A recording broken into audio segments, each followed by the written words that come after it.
It's been a long time. Welcome back to the last 3 rows of horror. Mike here with Sam. We are Sans Sal today.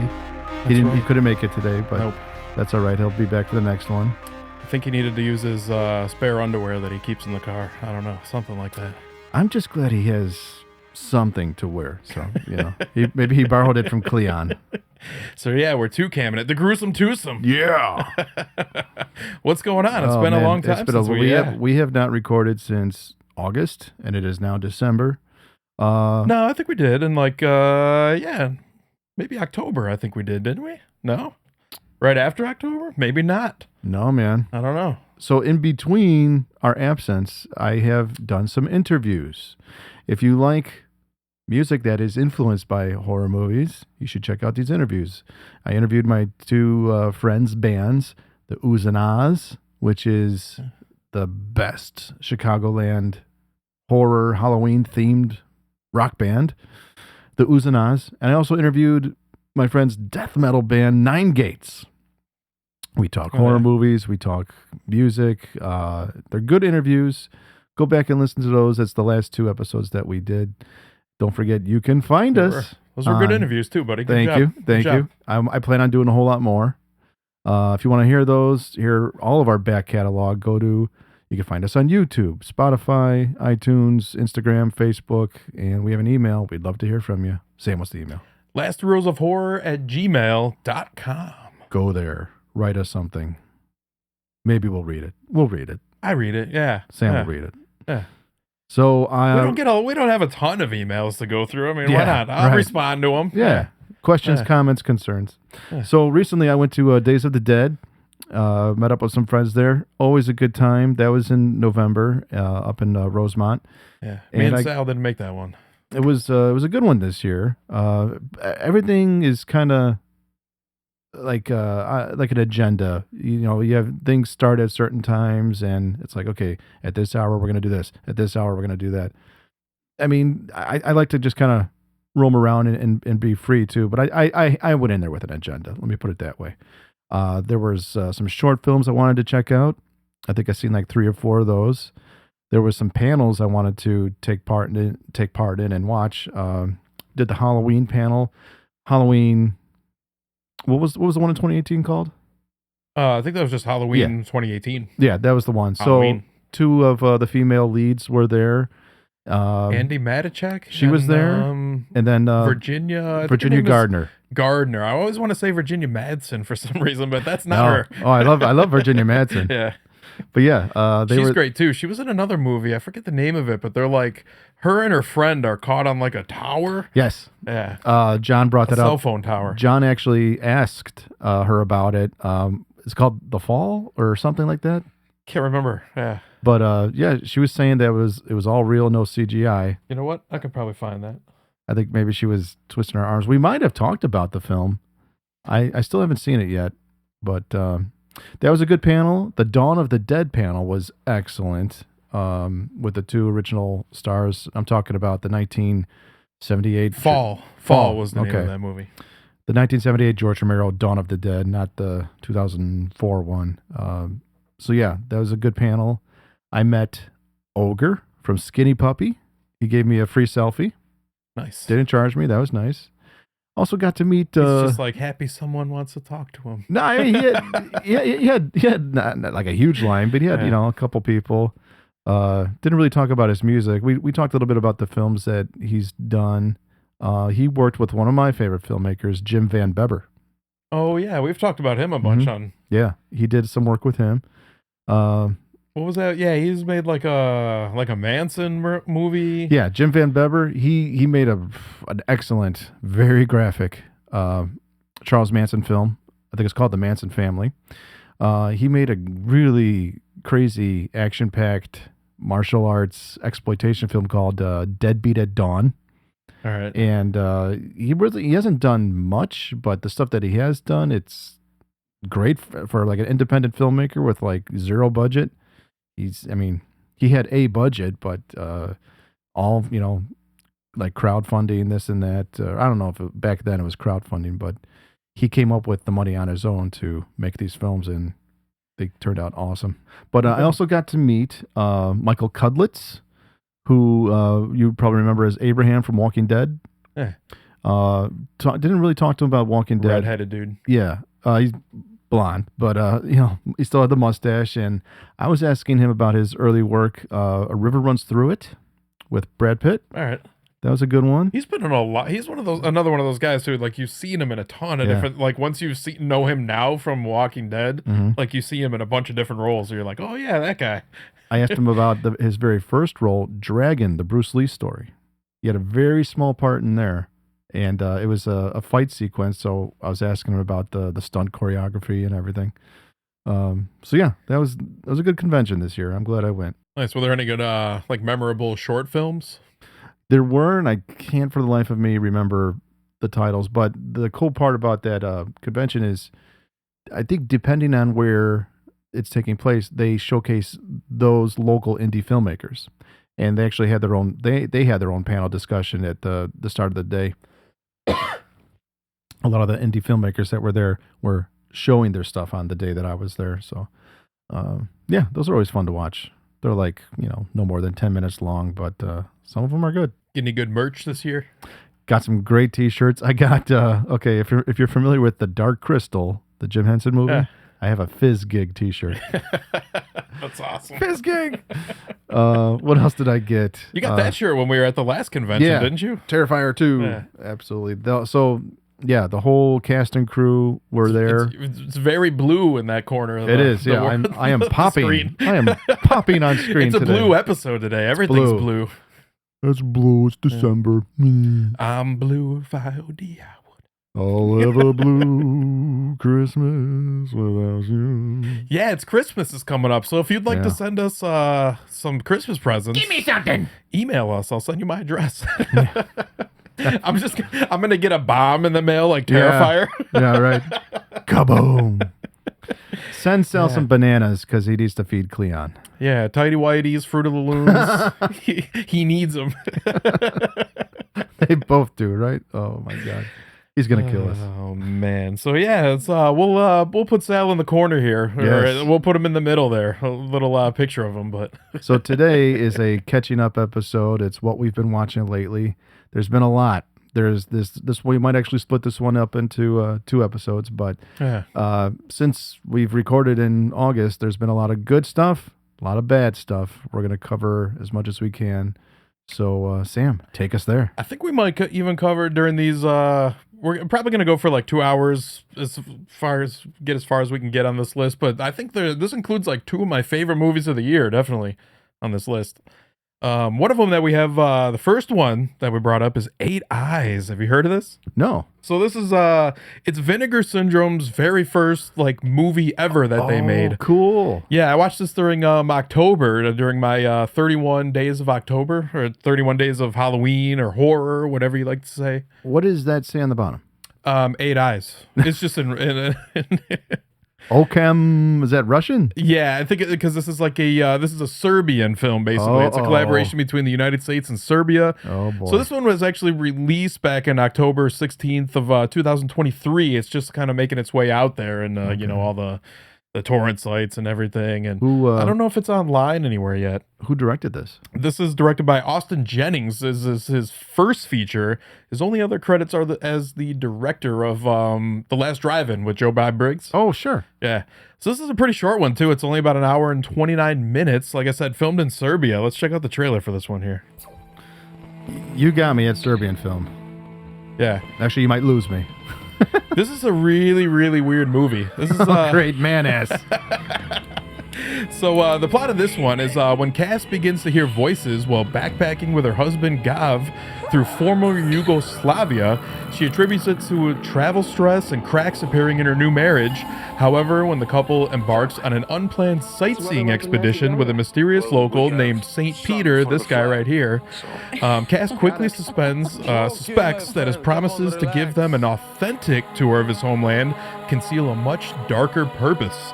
So when Gav goes missing, that's her husband, Cass soon finds herself dragged into an increasingly paranoid web of manipulation and murder from which even death offers no escape, pulling her deeper into St. Peter's web of psychic rituals. This guy's like playing with their head the whole time. He's got a funky eye too. Yeah. Do you remember that movie that we talked about that was like kind of Alien meets The Thing in Serbia? I believe it was a Serbian movie. It's called Hellhole. Yeah. That guy is in here also. Okay. I'll pull up his name He's in a minute. probably the one and only actor in Serbia. is a psychopath, and I am not safe. Go back home. You show pictures to your friends. You look at picture. You don't see. We eat borscht. Let me paint you a picture. Yeah, this kind of turns into like a little bit of a psychedelic. I'm not sure. It gets a little bit confusing at the end if it's like kind of like a witch movie, some kind of weird satanic cult. Okay. But yeah, this thing it turns into like a dirty movie. It's kind of like set up like Hostel. I was going to say, very similar. Yeah, and it ends a little bit like maybe Texas Chainsaw Massacre. There's like a whole family, you know, you kind of meet this guy's whole family. That building looks amazing. Yeah, this has some good... It's a crotch shot. Yeah, it's some good like cinematography in it. Of her crotch? Very trippy, yeah, of her crotch, yeah. Crotch shots. I would watch this. I would watch this, definitely. You know, I didn't catch the quote, but there was a quote from Rue Morgue. I am glad to see that they're still around. Yeah, your Room Work is still around. Yeah, definitely the website. I watched a bunch of stuff on their well, not watched, but read a bunch of stuff on their website. I used to collect their magazine, and I was always enjoyed there was their podcast, Rue Morgue Radio. Back in the day, they had two guys on there that are doing what we're doing. They were called the Caustic Critics, and they would review films, stuff that I've never even heard of. So I learned a lot by listening to these guys. Old films, and they would cover new stuff too. I think the radio podcast was around maybe around 06, 07, around that time. And they're not the first to do horror talk radio. For that, I'll shout out to deadpit.com. But I think we're taking over. Dead Pit. Deadpit.com, yeah. So what I wrote about this one on what I posted on Instagram was that this is a dirty film. Starts off like Hostel in the same vein as 70s Italian grindhouse films mashed up with Texas Chainsaw Massacre. There's some fun to be had if you're able to get into the setup, but unfortunately it kind of loses steam in the third act, becoming slightly confusing.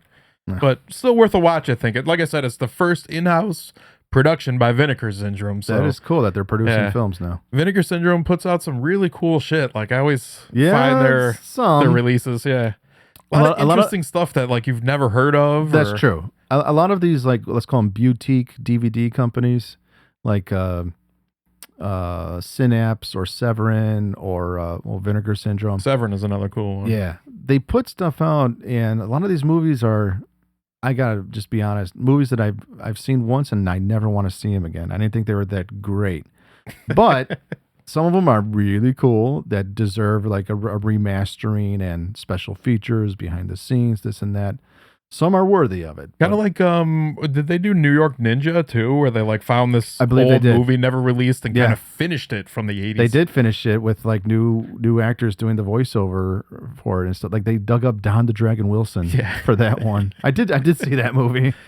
It's something. They're good though. Yeah, yeah. It's something. You know, they're entertaining. I don't know if you call them good, but yeah, a lot of them are entertaining. They are, and then some are like long lost classics that you forgot about, but they bring them back. Yeah. One company that I heard just made a big return is Anchor Bay. Really? They're back now doing DVDs again. All right. That sounds. I'd watch some Anchor Bay shit. So have I. Oh, back in the day, tons. Like they put out like maybe 10 different versions of Evil Dead. Yeah. I think I bought them all. I think Bruce Campbell was talking about there's like so many different versions of that because like anyone would come to them and be like, we want to put this out with some different artwork, and they're like, sure, why not? Yeah, go for it. There you go. Yes. He said it's like the market is oversaturated with Evil Dead shit. Well, there's there's so many versions of, there's the Necronomicon version and this and that, and it's like it's still the same movie, fellas. I think I had a cool one back in the day where it was like a leather bound one, like the cool face on it. Oh yeah. All right, so moving on, let's what about Stream? Did you watch this?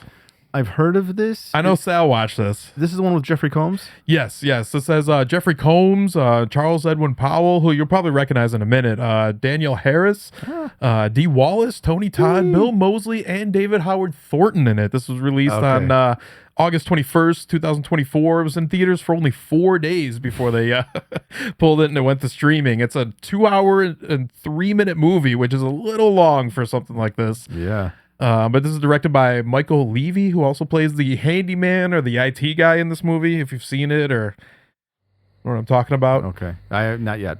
So the plot of this movie is the Keenan family's simple weekend getaway truly turns into a vacation to die for as 4 deranged killers playing sadistic game of lockdown their hotel and compete for the most creative murders of all the guests. So the family is like Daniel Harris and that guy Charles Edwin Powell I was talking about. Do the whole family some good. Okay. And Jeffrey Combs at the beginning of the movie, he kills Dee Wallace to like kind of take over this hotel room. And they set up like cameras everywhere. He's kind of the ringleader of this little gang of freaks.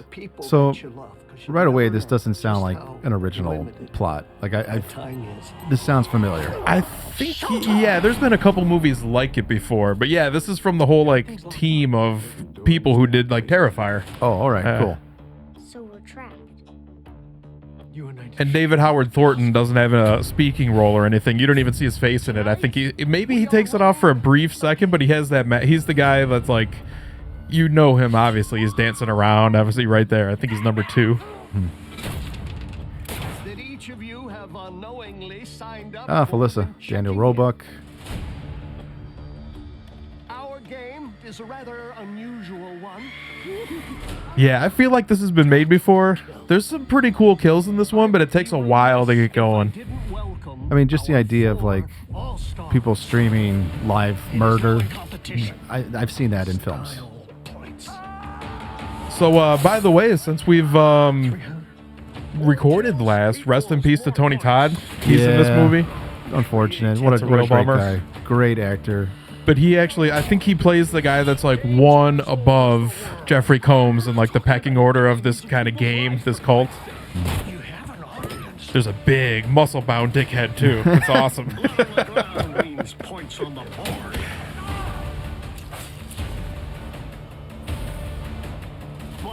So yeah, I have something to spoil in a minute. We'll just in case you don't know how our episodes work, we normally after we watch the trailer, we'll spoil whatever the fuck we want to. Yes.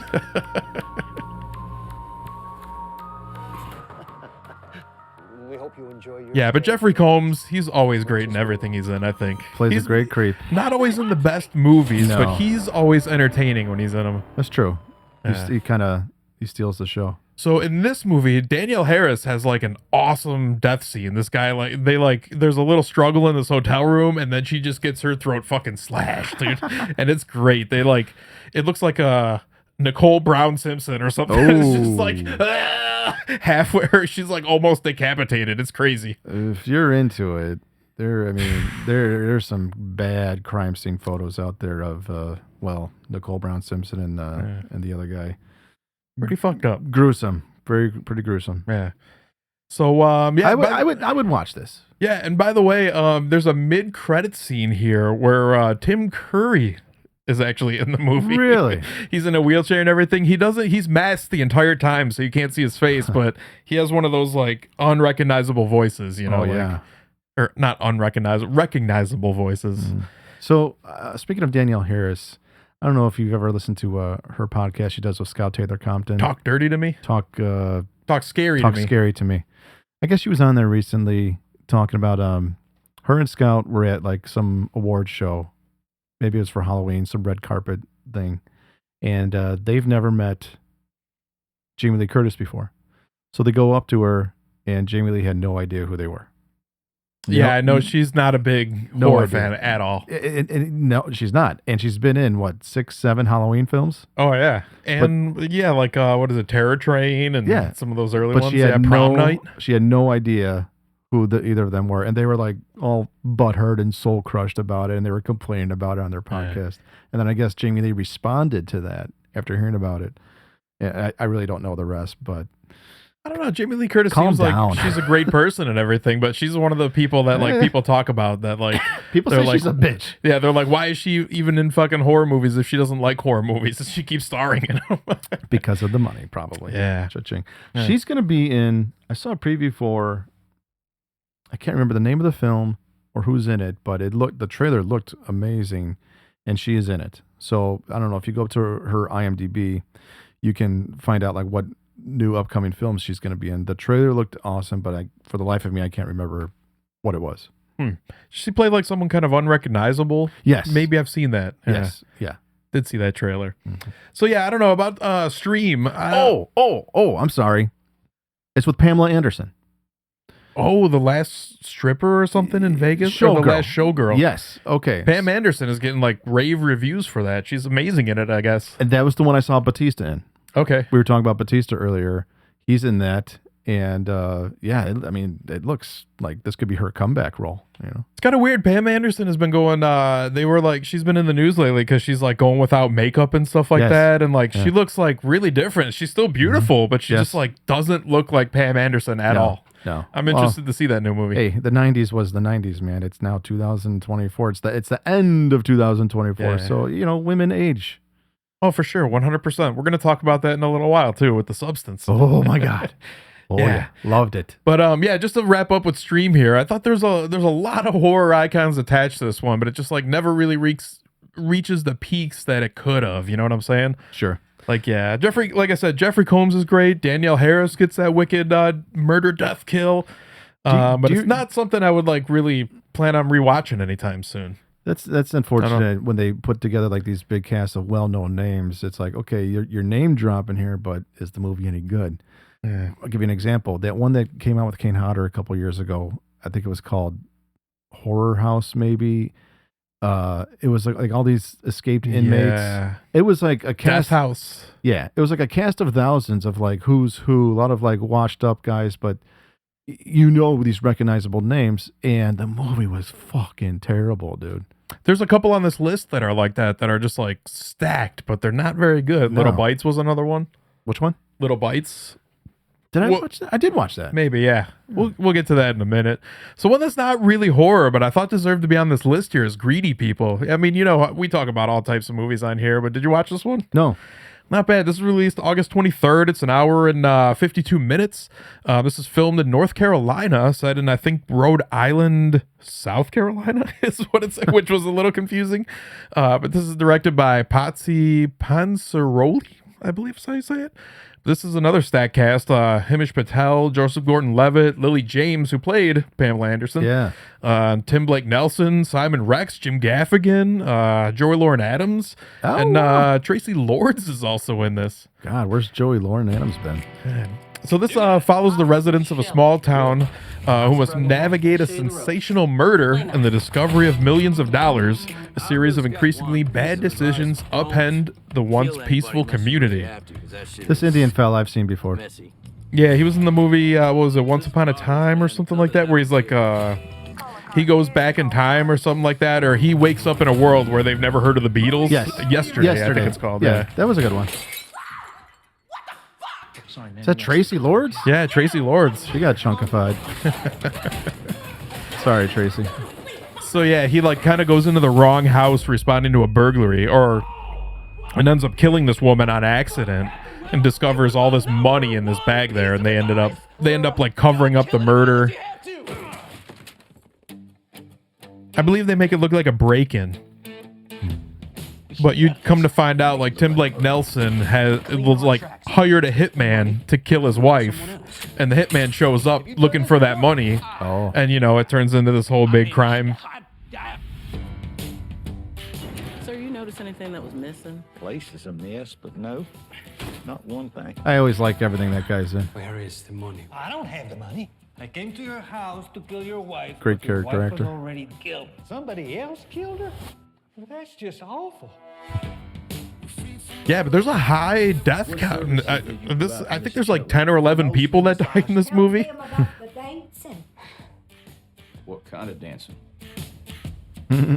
Or sometimes, What kind of son did I raise? Shut up, Ma. Simon Rex is too funny. Yeah, dude. Bottle Rocket. Not Bottle Rocket. I just want to see if we can Red trust Rocket? I'm gonna get to the bottom. That's a funny one. Yeah, Red Rocket. We go get the money and It's funny though, in this movie, like the most terrifying character is Jim Gaffigan. He plays like another like hitman, but he's pretty serious. To live a good life. But you can know that you're not good. Is that him? Yeah. Yeah, he looks pretty different in this movie.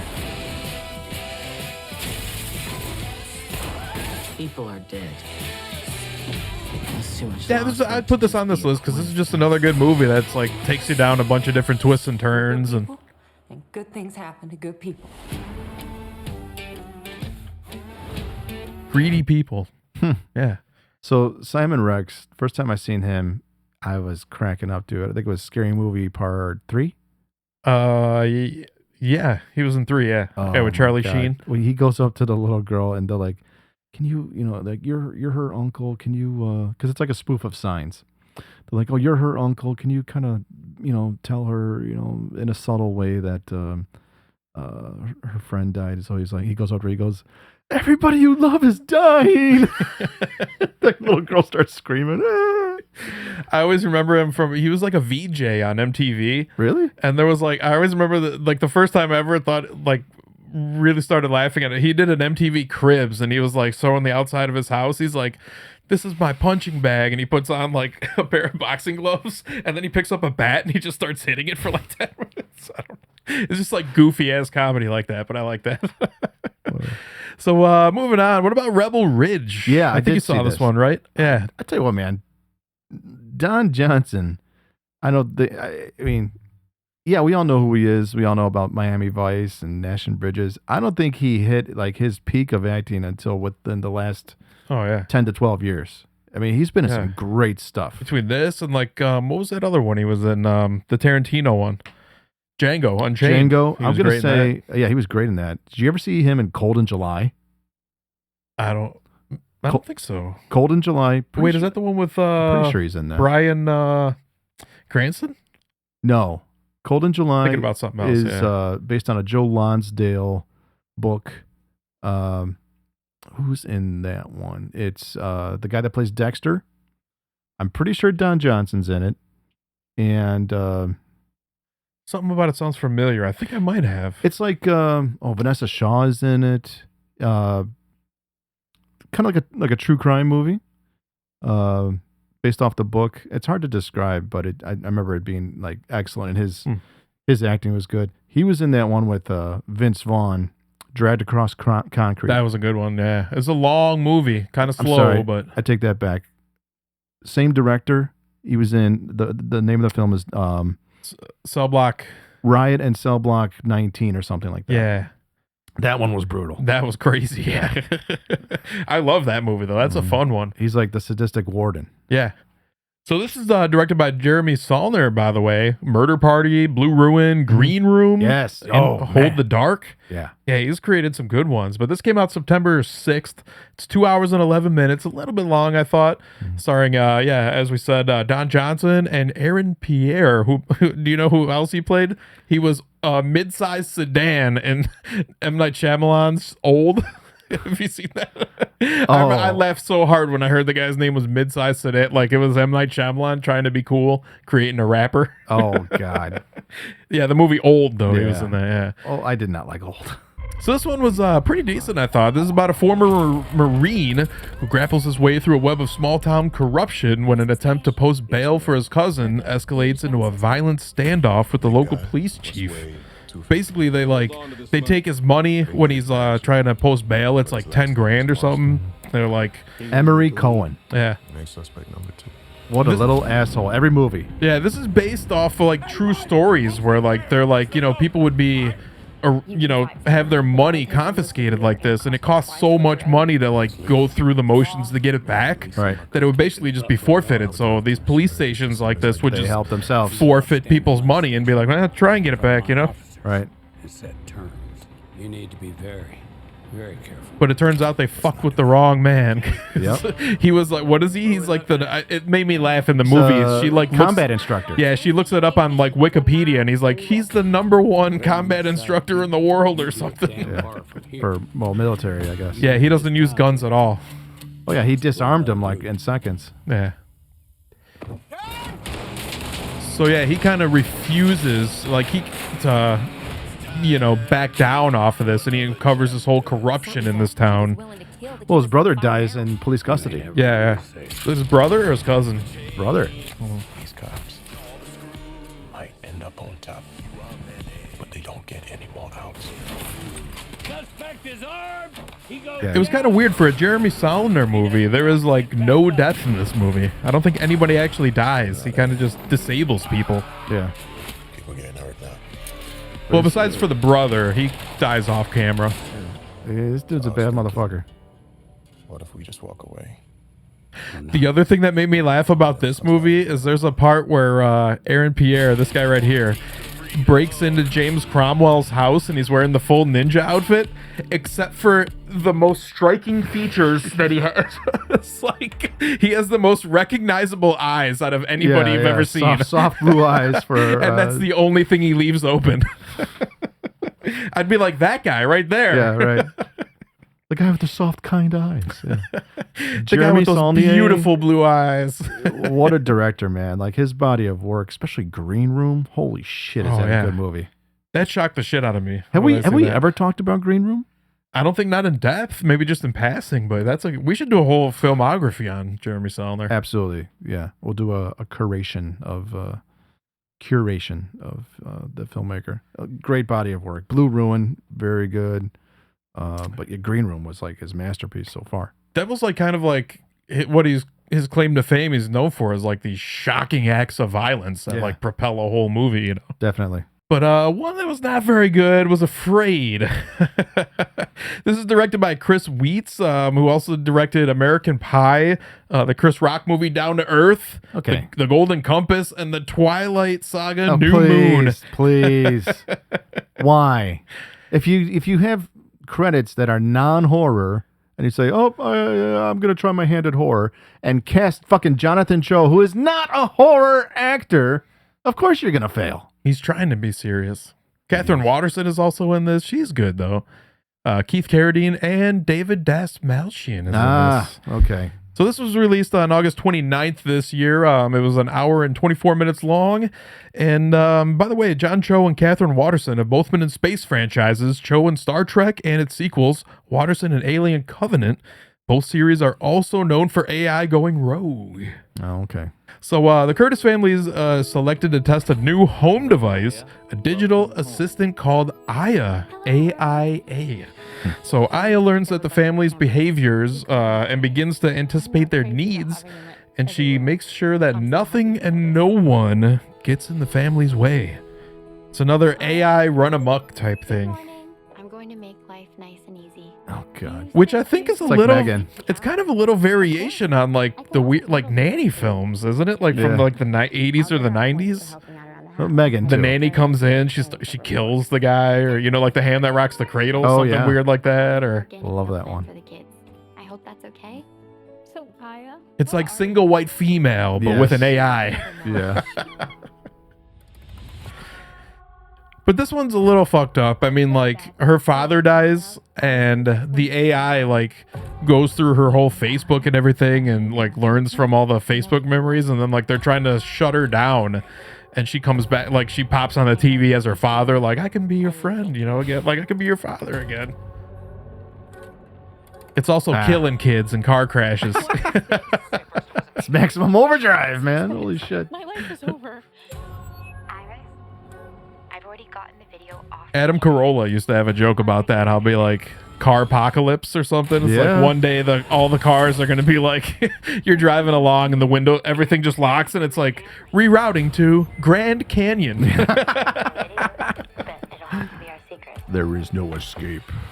Mommy? Or your car shuts down and says, now you can't leave. Yeah. Do you want to meet my friends? Yeah, but I was a little confused at the end of this. Like there's like a cult or something like that, or like real people that come out of the fucking. She convinces people to do shit or something. Oh boy. I think it said she's holding other people's families hostages.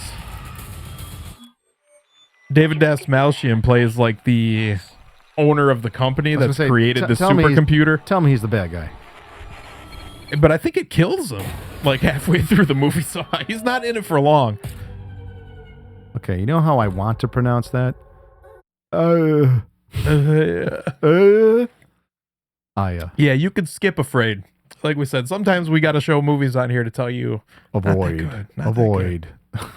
Avoid at all costs. So what that I thought was pretty decent also was Out Come the Wolves. Have you heard of this? This is a Shudder movie. I think I did watch this. Yeah, this is August 30th. This came out. It's an hour and 26 minutes. Pretty short. Out of Canada.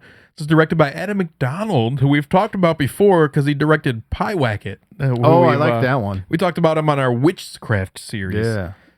So this is, not a bad movie. Like I said, this is basically the plot is at a cabin deep in the wilderness. A weekend of hunting turns to mayhem and a fight for survival when a pack of wolves attacks a man, his female best friend, and her fiance. Yeah, I think I did watch this. Missed you.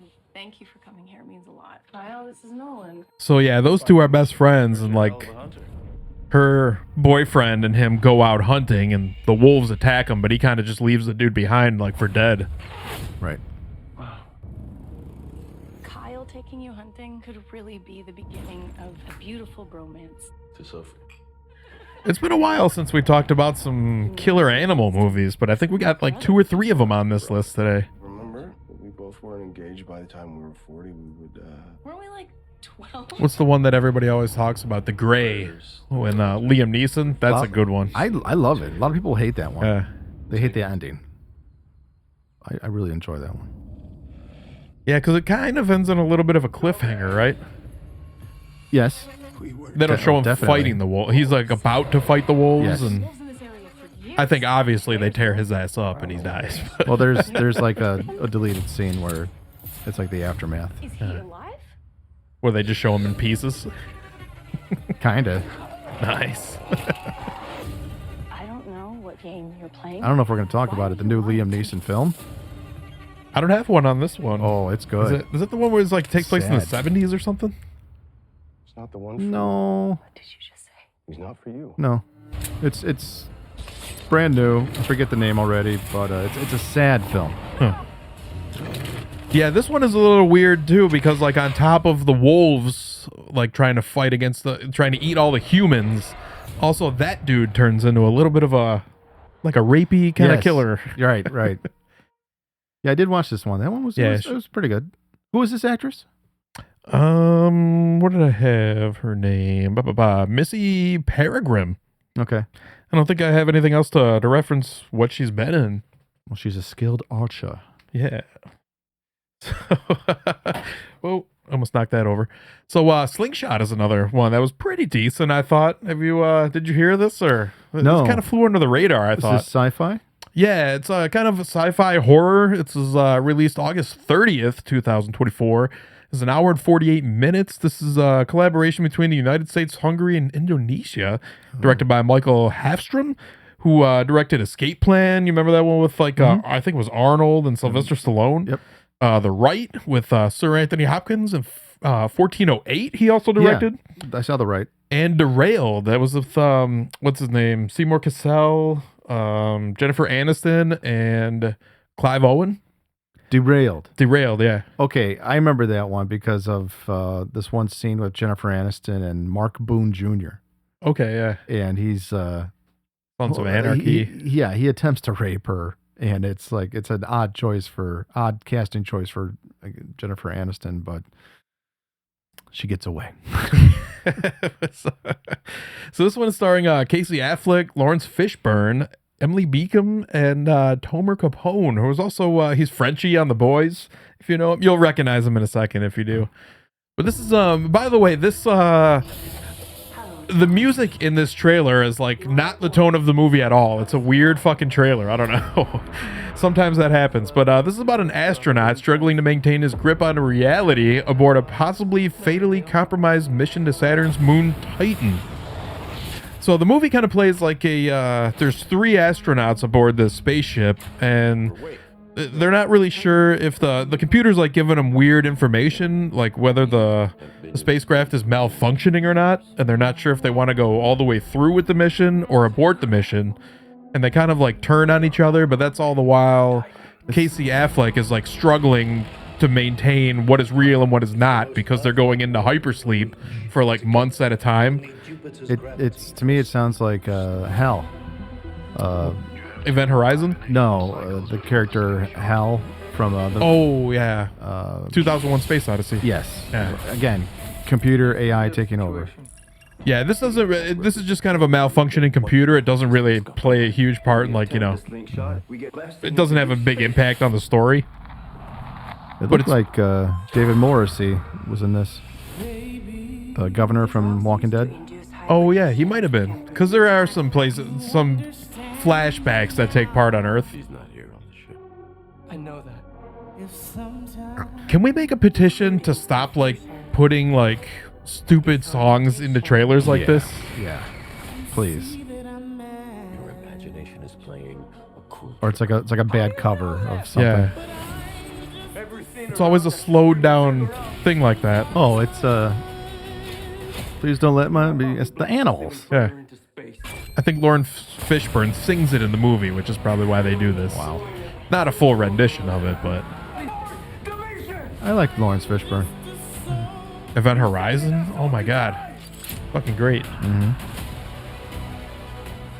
He does a lot of sci-fi movies, Lawrence Fishburne. Yeah, Matrix. Yeah. The best escape route tends to be towards the light. Oh Lord, please don't let me. There you go. Yeah, I didn't think this was a bad movie at all. I mean, I think Casey Affleck is another one of those people you either like kind of like or don't like. Yeah, he's hit and miss. Yeah, but yeah, he's a little bit cheesy in this, but not bad. Not a bad movie. I'd recommend it. Okay. So I've also put Beetlejuice on here. It feels like we've talked about this, but I don't think we have since this came out. In any depth, no. No, this is released September 6th. Only about an hour and 45 minutes, but it flies by because this is a fun-ass movie, I thought. Yeah. It was good. I enjoyed it, but it's nothing like the original. And I got to say, Michael Keaton is barely in this. Oh, I thought he was in it a decent amount, kind of. Not as much as he should have been. Yeah. But I don't know. Obviously, this is directed by Tim Burton. I mean, he needs no introduction. He's created some fucking classics. Absolutely. Sure. Absolutely. This has Michael Keaton, Winona Ryder, Catherine O'Hara, Jenna Ortega. But no Jeffrey Jones. No Jeffrey Jones, because he's a sex offender. That's right. Yes, he is. They do a big thing of really concealing him in this movie. Yeah. His character's in it. Yeah. But not him. Yeah, this also has a lot of other people in it. Justin Theroux, William Dafoe, Monica Bellucci, and a great little cameo from Danny DeVito, I thought. That's right. He plays a janitor who's obviously died because he's drinking his own chemicals that he's cleaning with. So yeah, this one was set 36 years into the future after the death of Charles Dietz. 3 generations of Dietz family return home to Winter River, still haunted by Beetlejuice. Lydia's life is turned upside down when her rebellious teenage daughter Astrid, played by Jenna Ortega, discovers a mysterious model of the town in the attic, and a portal to the afterlife is accidentally opened. With trouble brewing in both realms, it's only a matter of time until someone says Beetlejuice's name, and the mischievous demon returns to unleash his very own brand of mayhem. Terrorized our entire family and tried to force me to marry him. I feel like Jenna Ortega is going to be one of those actresses that plays a high schooler well into her 30s. She could be, yeah. You found this in the attic. Ew. You know what? I like her in like Scream and everything, but honestly, she's not a very good actress, I don't think. I have to agree with in you. X, she was pretty good, but yeah, I don't really see the big draw with Jenna Ortega. I still have yet to watch Wednesday. Beetlejuice. She's like got a lot of corny acting, I think. Like in Scream, she gives a couple monologues that are like, "You were gone for 5 years, 5 whole years," and it's like, oh my god. It's like, Monica Bellucci, she's great in this. She plays Beetlejuice's like wife. Yeah, his ex. She killed Beetlejuice. That was a great scene, I thought, when they flash back to like how he met her and He's like a grave robber during the plague. Yeah. Where's Beetlejuice? They show him picking the pockets of the dead, like plague victims, and he goes like this. Like he puts his fingers in his mouth and. Beetlejuice. Of course, he has to have an origin story. Express yourselves. Don't be afraid. You're a figment of my imagination. Really? Is this a figment of your imagination? Yeah, there was some fun stuff in this movie. I really like this one. This one you could watch again, I think, like over and over. You know, not repeatedly, worth but a rewatch. Definitely.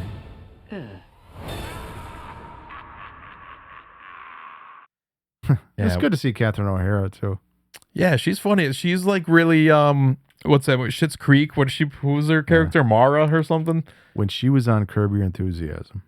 Oh my God, man. Cracked me up. The character of Marty Funkhauser, played by Super Dave. Yeah.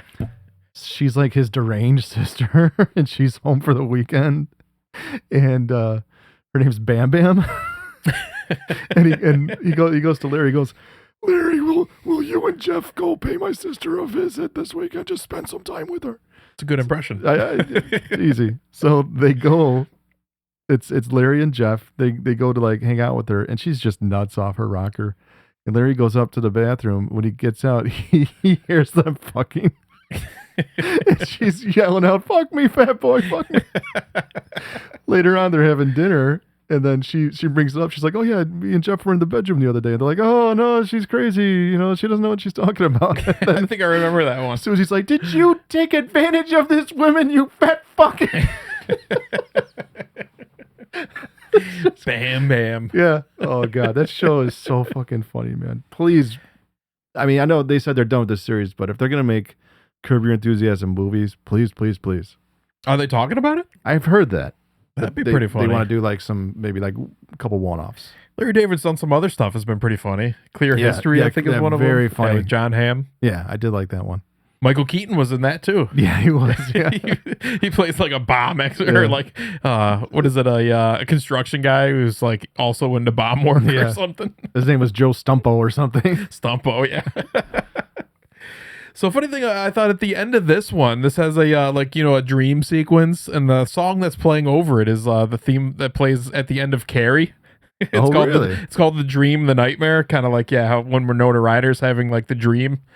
Let me ask you this: the first time you saw Carrie, if you can go way back and think of this, when her hand comes out of the ground, were you really that shocked? And I don't think so, but I think I had also known that it was coming. Yeah. It didn't really shock me. Yeah. Also, it's funny in this movie, there's a bunch of little like Easter eggs. In the Netherworld waiting room, there's a burned Santa Claus in a suit that's a reference to the scene from the movie Gremlins. Oh. When Phoebe Cates is talking about that her father got caught in the chimney and they fucking lit him on fire. Yeah. Also, the baby crawling on the ceiling, Beetlejuice's little baby, pays homage to the movie Train Spotting. Have you seen that? Mm-hmm. Really weird. When when like a guy has hallucinations of a baby like dying, basically. I saw Train Spotting the play. That'd be pretty cool. And I want to say it was at the Goodman. Really? Yeah, long time ago. Nice. So another real stinker on this list is The Front Room. Did you watch this? The Front Room. No. I couldn't. I saw the trailer and I was like, Brandy. Again, why? Where the fuck has she been? She hasn't been relevant in what, 20, 25 years? No clue. And I'm not sure if this was an A24 movie or not. We'll have to check when we watch the credits here. Oh, but this was September 6th this came out. It's an hour and 34 minutes. This is, directed by Max and Sam Eggers, who are Robert Eggers' brother. No kidding. So I'm not sure if they were really big into filmmaking beforehand. I know they have a couple writing credits on like The Lighthouse and The Witch and stuff like that, but this movie is fucking garbage. He's got his new one coming, Nosferatu. I can't wait for that. I've heard great things about it too. Trailer looks good. So I don't think there's a movie that has been marketed as horror that is not horror as much as this movie. So this is about a young couple's life that is thrown into disarray when they reluctantly agree to take in the man's estranged stepmother. As tensions rise, the couple's seemingly normal home becomes a battleground of paranoia and fear because the old woman's erratic behavior and mysterious past unveil dark secrets that threaten to unravel the couple's relationship. As they grapple with the sinister presence that takes over their home, they must confront their own demons and the haunting reality of what lurks in the front room. This psychological thriller delves into themes of family, trust, and the thin line between reality and sadness. It is A24. So, despite all those like keywords that were in that, what I just read, what they've released about this movie, that it's their sinister presence and there's deeming and haunting realities, basically, this old woman is just a bigoted old bitch who is shitting her pants purposefully and smearing it all over the house for the whole entire movie. Christ. Basically, that's all she's doing to drive Brandy crazy is like shitting her pants in bed, shitting her pants all over the fucking bathroom. This movie is just about an old woman shitting her pants for an hour and a half. This is the worst fucking. She's got to clean it all up. This might be a little more of like a dark comedy than it is a horror movie. This was. Talk about dark. There's this part in this scene right here where she falls onto the floor and then she just gets on all fours and the camera zooms in on her ass and she farts. The old lady. I think I sent that to you guys. I might have sent you the clip, but this is a comedy then.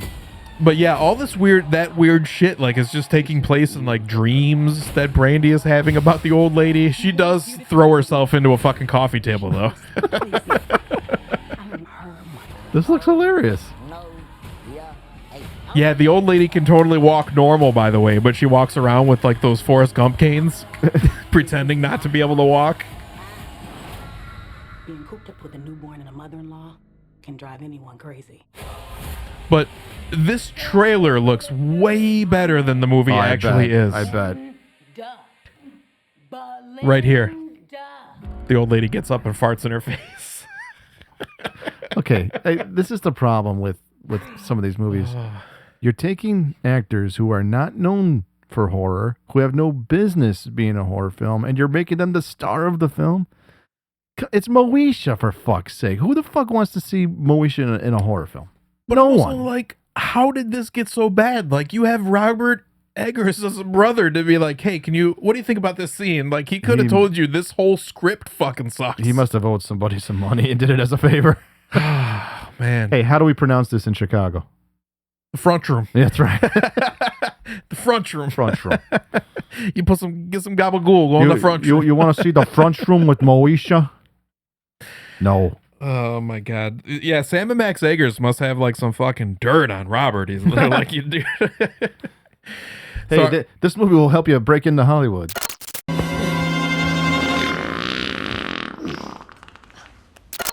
So another one, I don't know, not bad, but not great, was The Demon Disorder. I know Sal was talking about he saw this one. Did you see this? No. All right, well, this was released September 6th. This is another, like, Shudder movie, which, apologies if we can't show you, like, maybe the Shudder trailers. They keep getting blocked on YouTube for some reason. AMC does not like our free advertising. Hey, fuck you, buddy. I don't know what to tell you. Sit and spin, pal. Yeah, so this is an hour and 26 minutes. This is out of Australia. Oh, yeah. Directed by Stephen Boyle, a special effects and makeup artist turned director. Good day. So this one tells the story of Graham, Jake, and Philip Riley and their deceased father. Their paths collide when a family secret is discovered, leading their father's garage to become a site of revenge from beyond the grave. It's basically like this this farm is like haunted by some type of demon manifestation that keeps taking over generations of their family. This movie, you know what I was just thinking? It's kind of like a cheaper Where Evil Lurks or When Evil Lurks, one of those. Did you remember that one? That like it was a big, the one where like the dog tears up the little girl. That sounds familiar. Yeah, it was big like last year, I believe it came out. When Evil Lurks, a big possession movie. Okay, I did not watch it. That was a good one. You should watch that. So it's Australian. I'm gonna say, crikey, it's the Irwins. Crikey. Yeah, this is not a bad movie. Like I said, not entirely great, but it's passable. There's also like some fucking like the demon like manifests itself by like growing out of the person into this weird fucking thing. I like possession films. Yeah. Chain her up. I was getting real sick of possession films, but there are some original ones, like I said, like When Evil Lurks. And also, I know we've talked about that on here before. This is another good one, yeah. Strong enough for what? To live on its own. It's a little bit like Evil Dead, too. They're kind of like trying to hunt this thing down by themselves. They don't really want to get the police involved. Call from this address? I can reassure you that everything is fine. Body horror. Yeah, definitely. There's some real gems out of Australia, I think. Oh, I always find like, whenever I watch out of Australia, is usually pretty good. Yeah. Oh, geez, what was the one? Wolf Creek? Yeah. Seen a lot of them. The sequel was brutal too. Yeah. They made a TV show out of that. I haven't been able to watch. Never watched it. Never watched it. Never been able to find it anywhere. Yeah, I think once I heard about it, it was off TV, and then it's not on anything streaming. I don't think there's any. Whatever happened to the El Rey channel? Is that still on? I don't know. That had a lot sure. of good stuff on there. But I don't know. I started watching this one, didn't get to finish it. The Killer's Game. I know you saw it, right? Yeah, I watched it because I wanted to see Drew McIntyre and Batista whip some ass. And it was okay. It was a good shoot 'em up. Yeah. Also stars Sophia Boutella, who's been in some weird shit. She was the Mummy in The Mummy. Oh. Palm Clementif and Ben Kingsley. That's right, Palm Clementif. Who? That's an odd name, but she's known for. How did you end up here? What's the superhero movies? Guardians Mantis in Guardians of the Galaxy. Yeah. Retirement planning. Yeah, she definitely has those model features to her. Very recognizable, Palm Clementif. Yeah. There's only two ways out of the killer's game. Oh, that's right. Kingsley. Ben Kingsley is always in, like, it seems like he's highly regarded as an actor, but he's always in these kind of B movies like this. Like half action, half sci-fi movies. Remember when he was on Sopranos? Best case, 3 months. Yeah. They were trying to make the movie with him? Briefly. Fucking D girl. Yeah, that was that. That was from that same episode. Yep. But this one follows a veteran assassin named Joe Flood, who is diagnosed with a life-threatening illness and authorizes a kill on himself to avoid the pain that is destined to follow. After ordering the kill, he finds out that he was misdiagnosed, and the hitmen he hired also target his ex-girlfriend. He must then fend off the entire army of former colleagues to defend them. Oh, Flood, thank God. There's been a mistake. They switched your scan with another patient. You're not going to die, but you might want to get your eyes checked. Would say you need to get your eyes checked, fucker. This was a good spy movie. I think that's about where I got up to, where he finds out he's misdiagnosed and they won't call off the hit. You tell him to pack light. Ton of action in this. Oh, is that Scott Adkinson?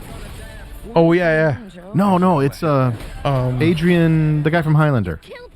I think he was from. No, he was from Bloodsport. That's what an assassin is, yeah. But he's in all these new action films now. This is disrespectful.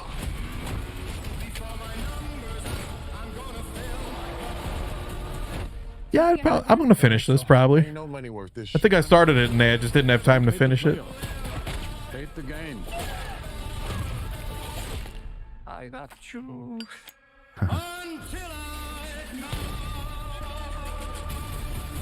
We killed a fucking doctor, too. Have you had your eyes checked?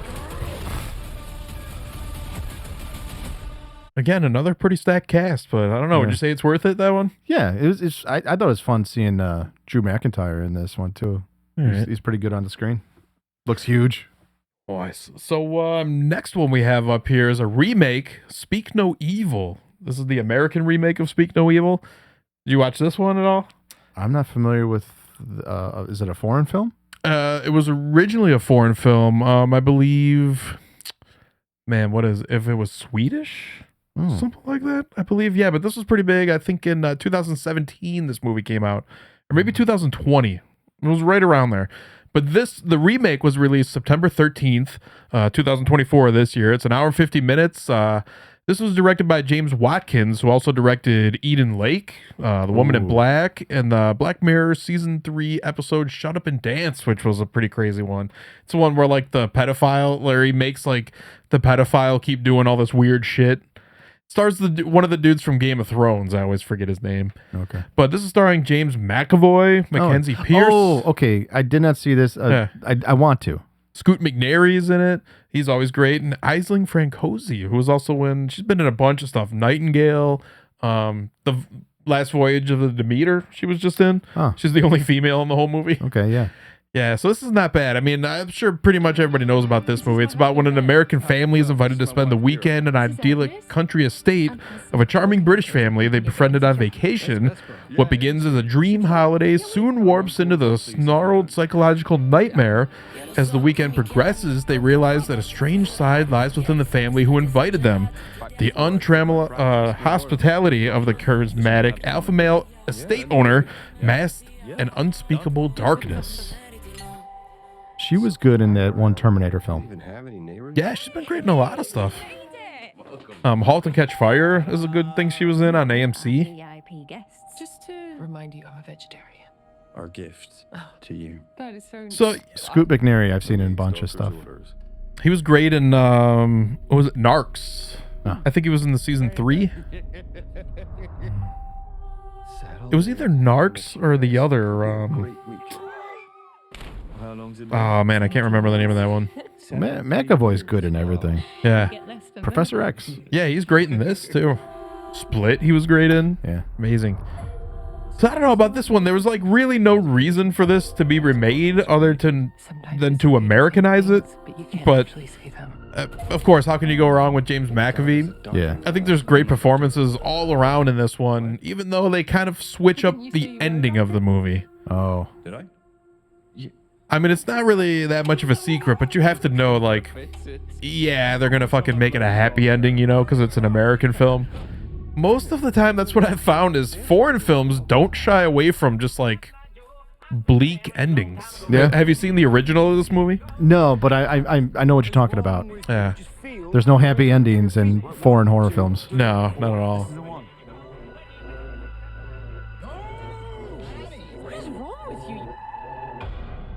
So yeah, James McAvoy's like really charming. He's that's what like the original movie is about, is kind of like these people where all these bad things keep happening to because they're unable to break their kindness. They're unable to say like, listen, this is fucked up. We're out of here. Like, we're drawing a line. Like, that was fucked up what you did to the kid, you know, like you hit him or something. Or It's almost since we got here. Dad? Do you have this on Plex? Yeah. Yeah, it's on there. Definitely, I'm gonna watch this one tonight, maybe. Remember that time you guys came to stay? Oh, so you don't know anything about like the plot of this movie, really? I mean, just the trailer. I've seen the trailer. Well, in that case, yeah, I won't ruin the ending or what it's about, but if I like this, I'm sure I'll go back and watch the Swedish one. Yeah. So in the Swedish one, this was like kind of big because everyone was talking about it. Maybe this will spark like a memory, but like at the end of the movie, the James McAvoy character from the original ends up like stoning the couple to death. Like he places them in a car, and I think he places them on the ground, and they start like throwing these giant boulders at them. That's awesome. Yeah, so these people are essentially killed because they're unable to speak up for themselves. So that's what Speak No Evil's about, you know? Okay. Like, yeah. But yeah, it has all these layers. Like there's stuff with the kid. It has like, yeah, there's a lot of cool stuff in the movie that you uncover as like a mystery, I think. It's a good one. I definitely recommend it. And he said it was like the original director of this movie had it written down, Christian Traftrup. He's a Danish filmmaker. Okay. There we go. Yeah, it's like based on a true story where he was actually like invited by a couple over to their house. Like he said there was nothing crazy, but he was just like what he was imagining could happen on a trip like that. Well, maybe the original is Danish. Yeah, it is. Okay. Yeah. I was wrong. What did I say? Sweden? Norwegian? Swedish? Danish? It's all the same to me. Scandinavia. We're American. Yeah. So I also put The Penguin on this list because I watched that. Did you watch this?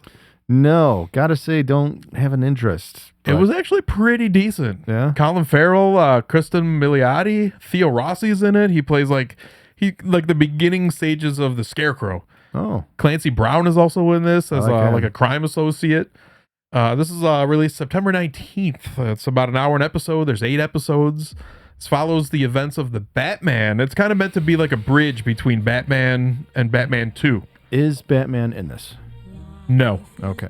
No, but this follows Oz Cobb, aka the Penguin, who makes a play to seize the reins of the crime world in Gotham. It's kind of like when it starts off, he's kind of like a low-level associate, and it's him like kind of trying to climb the ranks or seize power once Kristen Miliotti's father dies, who is Carmine Falcone. Okay. And she plays the hangman, who was like, she was framed for a bunch of murders by her father and sent to Arkham Asylum, where she eventually went crazy and became like kind of a killer herself, a serial killer. Definitely a different take on the character. We're in the middle of a gang war. I mean, we all love Danny DeVito, Protect what's ours. We just look weak. but Burgess Meredith and 60s Batman, Yeah, weird. 60s Batman, not for me. This one's not a bad thing at all. I liked there was a couple episodes that were pretty brutal. Like Kristen Milioti, she ends up like killing her whole entire family because they said nothing to like speak up to her when she was unjustly sent to Arkham. Oh. I've been rehabilitated. Also, there was an episode, so I was telling Sal about this. There's an episode where they show like Oz Cobb as a child, and he's got like the one like crippled leg, so he can't like do a lot of stuff. He's got two brothers who are always like going out and playing and having fun and like, you know, crawling around the sewers and shit. So one day he's crawling around the sewers with them and it's raining. And they end up like going down this other hatch that has like a ladder in it. And he's like, come on, you guys know I can't go down the ladder. And they're like, haha, fuck you. So he's like, fuck you guys. He closes this hatch on him and he locks it. Well, the hatch ends up filling up with water because it floods the sewers. And Sal would love this part because all you hear from the other side is like, no.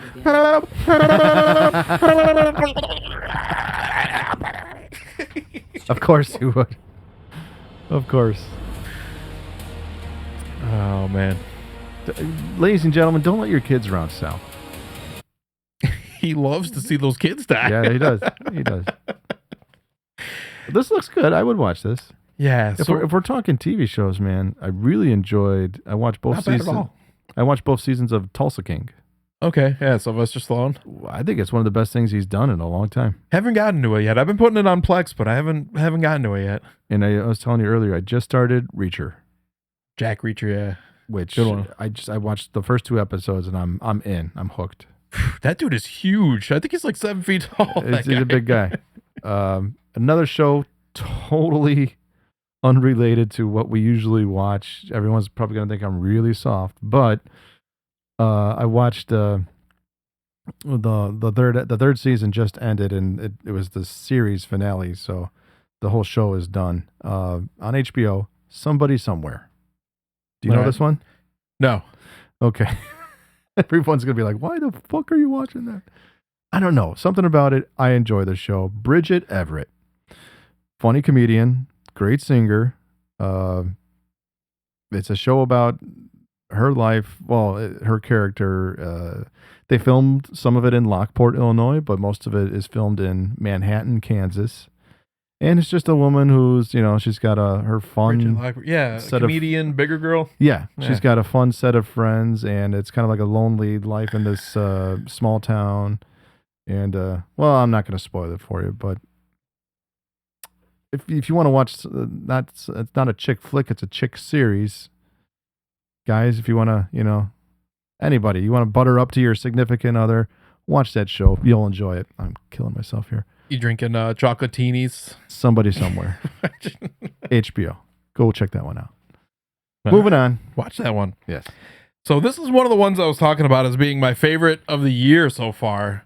The Substance. Mm-hmm. Man, definitely. This was released on September 20th of this year. 2 hours and 21 minutes. And I thought this one, I couldn't get enough. I would have watched another 2 hours and 21 minutes. It was long, but it doesn't feel that way. Yeah. I'd say I'd have to agree with you. Probably in my top 7 of the best of the year. I thought this was one of my favorite viewing experiences or theater experiences I've had. This was so much fun. I was on the edge of my seat the entire time. This would be great to see in the theater for sure. I watched it at home and I loved it. Great one for Margaret Qualley. I think it's a comeback role for Demi Moore. Probably for sure. The best thing she's probably ever done. in my opinion. I can't believe she read this and was like, I will do it. Yeah. Yeah. She looks absolutely amazing. Like, she took care of herself over the years. She looks great. You could tell, yeah, of course, she's probably had plastic surgery on her face, but it's not that bad. Like, she just looks beautiful. Dennis Quaid, another, like, I think probably one of the better things he's ever done. He plays such an asshole in this. By the way, did you know his role was supposed to be played by Ray Liotta, but he died before he could do it? I could see Ray doing this. So this movie is about her name is Demi Moore is named Elizabeth Sparkle. She's 50 years old and she's got a pretty successful career until that producer right there is like, she's too old, she shouldn't be in Hollywood anymore, and she kind of gets like blacklisted by the industry. Yeah. Beautiful. Yeah. So she wakes up, she has a car crash and she wakes up and there's a male nurse that gives her a flash drive with the title The Substance on it. When she arrives home, she watches the video about the substance that would split her personality in two. Just split her in two. They don't say personality. With a more perfect and beautiful younger version of her. But there's a rule. The time has to be shared and they will not coexist at the same time. So 1 week Elizabeth lives. The other week her new version lives without exception. The principal reluctant is that Elizabeth decides to use the substance. She generates a gorgeous woman that goes to an audition to be the substitute for Elizabeth's show. Yeah. When they ask her name, she says Sue and is immediately hired by Harvey, which I think is supposed to be like a Harvey Weinstein type of character. Yeah. So Elizabeth and Sue live 7 days, each in principle taking care of the dormant one, feeding each other in accordance with the rules. But although being just one, the washed-up Elizabeth feels jealous of Sue's success, while the younger version wants to live more than 7 days and enjoy her life. Soon their feelings bring tragic consequences.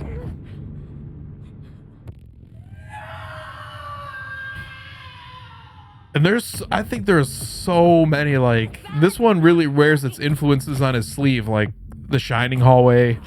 There's another shot where when Demi Moore is like in one of her weird states, they show a picture of her like trying to break through the bathroom door and it's shown from up top like that. Mm-hmm. There's some great camera work in this. I was recommending this to people as like, this is like Requiem for a Dream meets Death Becomes Her. Yes. Meets Black Swan. Black Swan is another one. For sure. Yeah. It's a nightmare. I'm glad this movie was made, and this movie to me has like a message, and it's about time that someone's saying it. It's like all these fucking Hollywood types, they are so obsessed with their looks and they're so vain. Yeah. And it's just about time a horror movie was made about this. Like, okay, you're this beautiful actress, but we're going to make you so fucking ugly in this film, and we're going to show you how ugly you are and how black your heart is. Like, someone finally got it right. It says a lot to me. To me, this movie has a message. It says a lot. It's a lot about like violence of like, that's what at least what I kept seeing, like the filmmaker relate to herself was like her own struggle is like the violence we do to ourselves, you know? Mm-hmm. Like people are always so upset, like especially like actresses in Hollywood, their worth is oftentimes dictated, you know, by their looks or, you know, what roles they get depending. Right. It's like, you know, it's like just to maintain like that lifestyle, they're like hacking their face up and, you know, ingesting all these chemicals. You look at Demi Moore, she's playing a woman in her 50s, but realistically, she's got to be in her 60s. Demi Moore. I forget exactly what maybe Demi Moore late is. Maybe late 50s. Anyways, you know for a fact she's had plastic surgery done on her face. You just look at her lips. They don't look natural, in my opinion. 1962 she was born. Okay. Yeah. So that would make her how old? 53? Okay. Still looks as gorgeous as ever. Yeah. I suck at math. I'm sorry. But I don't know. I just think like, you know, so many Hollywood types, especially women, they're just obsessed with their looks. But there are producers and there's just, you know, people that, let's say, quote unquote, control Hollywood. It's like they have a time limit. It's like, you can be popular and get all these great films up until this age. Then you're blacklisted. We got nothing else for you. You're too old. Yeah. I believe that totally happens. I mean, you look at all these former scream queens that we meet at like conventions. It's like, wow, you were in these great films, and you know you've got the talent as an actress. What happened? How come you're not working anymore? well, something, just because they aged and they look different, and it's a sad thing, but that's one thing that not only women but men go through too. But sure. Yeah, this film is very female driven. It's amazing. Both of them are naked during like half the movie. Yes, there's a whole lot of that. I know Margaret Qualley, I think, had prosthetics on for most of the movie, like prosthetic breasts and stuff like that. But man, these two women just gave an incredible fucking performance. Yeah. We said we have spoilers coming. This movie fucking had my jaw on the floor when the ending. So basically, the whole like hour ending of the movie turns into like Requiem for a Dream, but fucking crazy. But it's really gross too. So like, it's really gross. In order to live more time, like as Margaret Qualley's character, she starts stealing like more of like the spinal fluid from Demi Moore. Yeah. Which every time that happens, Demi Moore wakes up and she's got like, first she notices she's got like a witch finger going on, like an old crone. You said it. Yeah. Remember the film The Witch or The Witches? Yeah, The Witches. That's what she looked like. She ends up looking like one of the witches. Yeah. Her back is all fucked up. And then her face gets all fucking crazy and she looks like, she has white hair and everything. Yeah. So basically what happens at the end of the movie that I thought was fucking insane was like Margot Qualley like drains her of all of her fucking fluid and she wakes up as like this witch-like character. Yeah, she's a hag. And so she like Demi Moore decides like, this is enough, like I'm ending this experiment, like I can't go on like this anymore. So she tries to kill Margaret Qualley, who then she regrets it and revives her, and Margaret Qualley realizes you tried to fucking kill me and beats the fucking shit out of Demi, like essentially kills Demi Moore. Yeah. And then there's like, she tries to have her own clone who then like creates this monstrous version of herself. Yeah. And the movie ends like Dead Alive or Brain Dead or whatever. It's just a splatter fest, which I'm like, it's a lot of gore. It's a lot of gore. I just couldn't believe. I was like, what the fuck, dude? It just keeps coming with this movie. It just gets crazier and crazier. Yeah. I said batshit insane is what I said about this movie. Yeah. That's accurate. It's also reminded me of The Fly. Yes. I think. Yes. Yeah. Just again, this is like one of the greatest examples of body horror. I mean, Cronenberg would be, his mouth would hit the floor. He'd probably be drooling watching this. Yeah, this it has to be the number one body horror movie of all time. I think. I'd have to agree with you. It's shot beautiful. It has an awesome fucking score to it. Oh yeah, man. I give this a 10 out of 10 this year. Probably the best movie of the year. I think. For me, like I was saying, it's probably. Fuck it, I'll say it's probably my top 5 of the year. Top 5 of the year. All right. Yeah. Good endorsement. Yes. Not so much for this movie, Apartment 7A. This is the prequel to Rosemary's Baby, basically. Okay. Here's the thing with prequels and sequels and origin stories. Do we need them? It's just name recognition, basically. I think it's one of those things where they think of the story before they even realize if they should or not, or they write the story before they even. I mean, Rosemary's Baby is an old film, but I love it. Yeah, 68. Yeah, I love the ending, but we didn't need this. We didn't need an origin story or prequel. But that was damn near 60 years ago. Yeah. So this one was released September 27th. It's an hour and 47 minutes.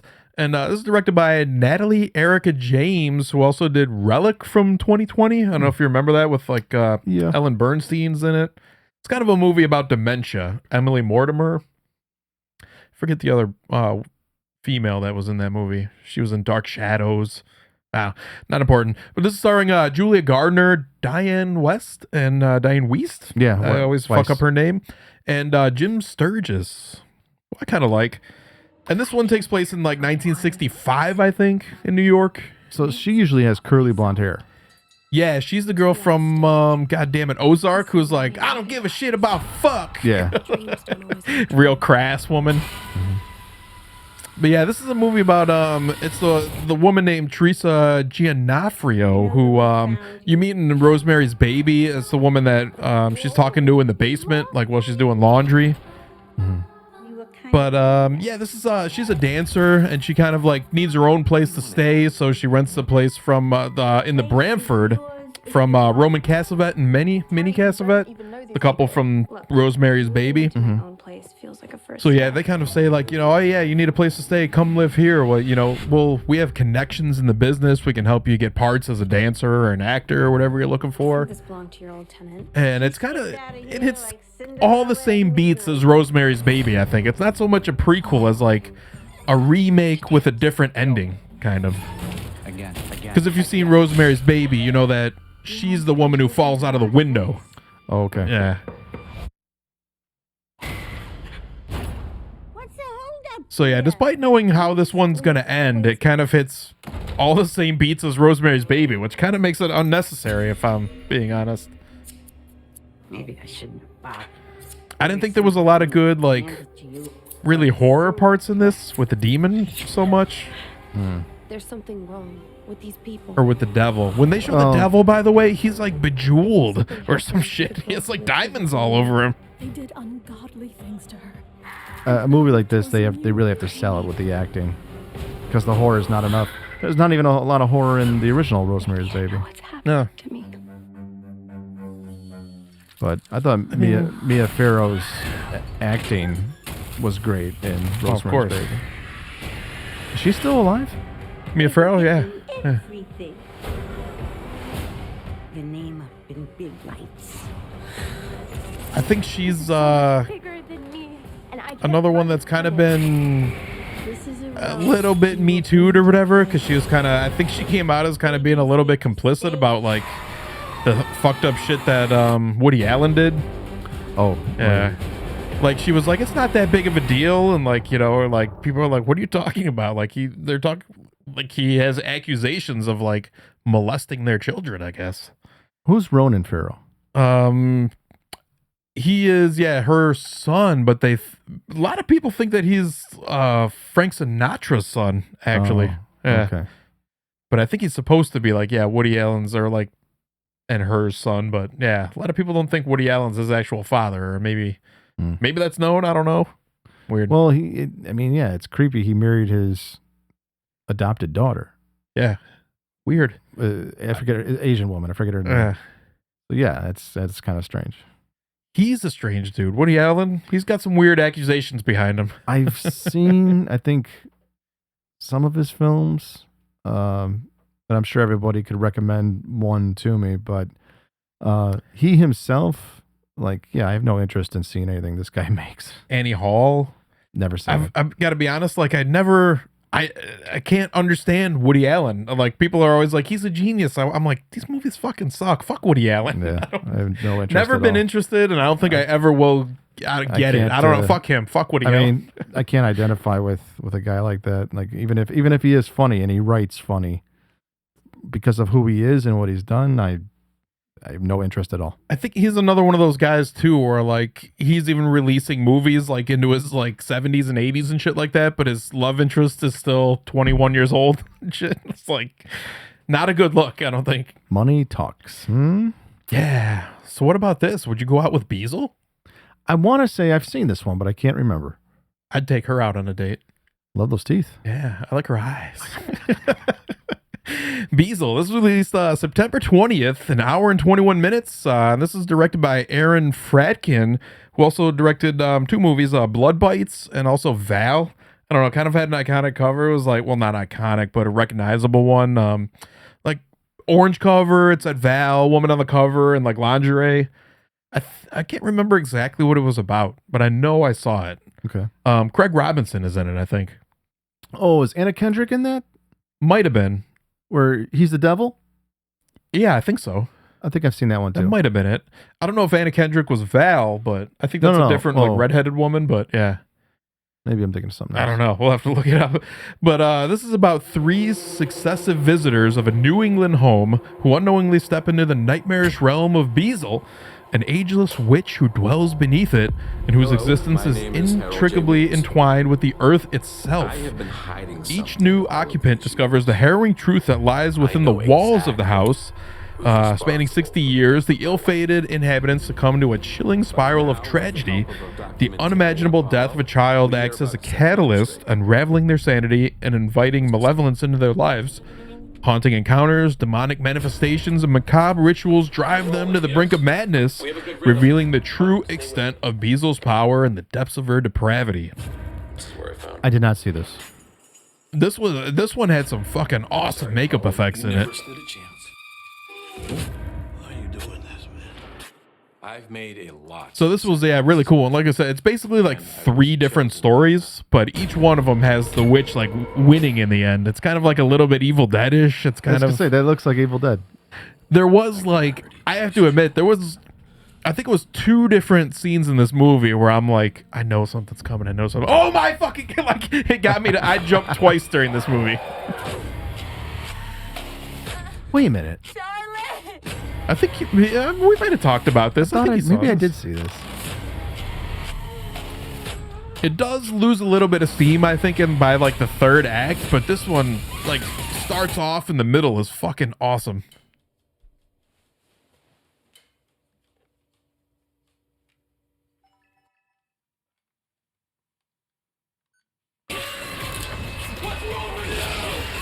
Yeah, just the witch alone for the makeup effects is awesome. Looking. Yeah, you need to watch this one. I will rewatch it probably.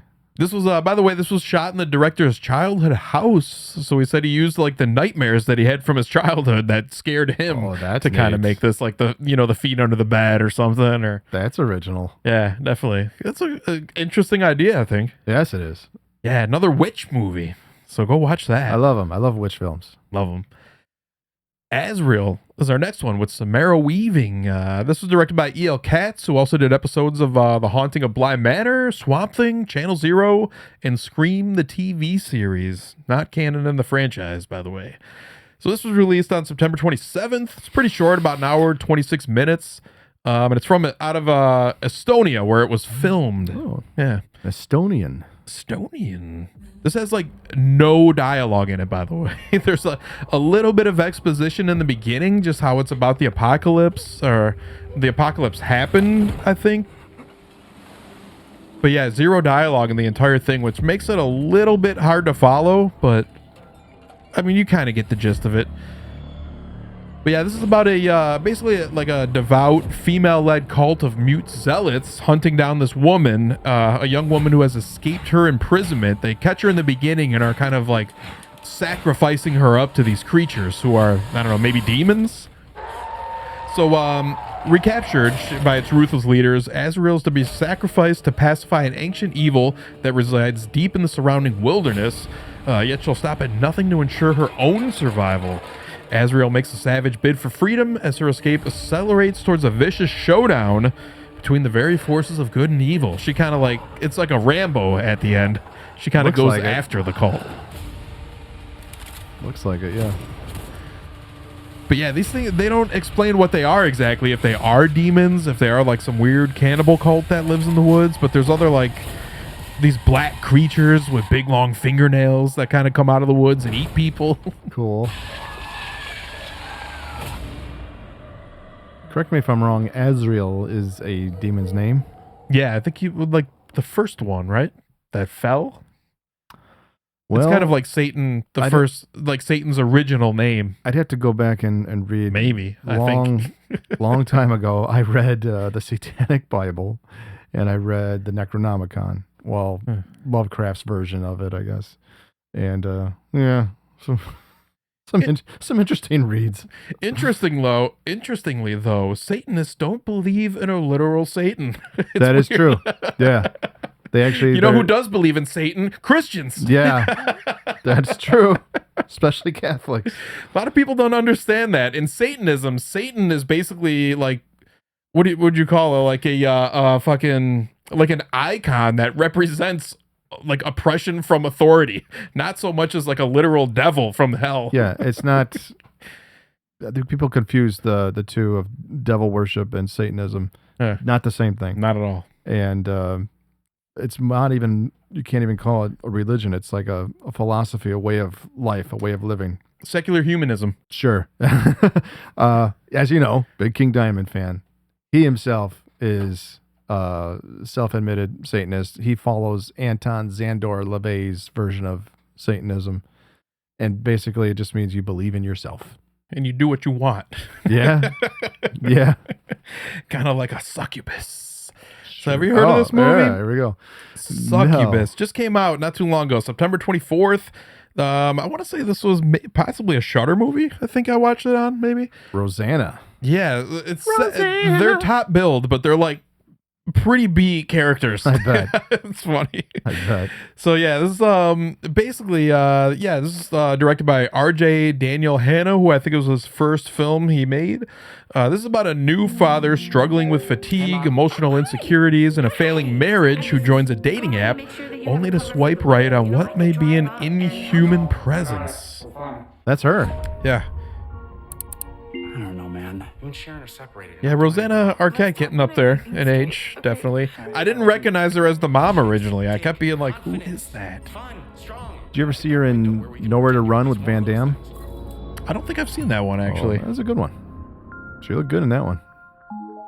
So Ron Perlman actually has a kind of a substantial role in this. He plays like a professor. I think he's like an astrophysicist or something like that, who like, it's kind of like that Smile role where this like succubus is going person to person, and he is like the person. I think like someone close to him died of it, like his brother died from the succubus, and he's like trying to follow it around and prevent it from happening again. In the last few hours. Come see me. Was it a sexual nature? Whoa, dude. Are we going to talk about that new Smile? Oh yeah, that's on the list. Okay. Okay.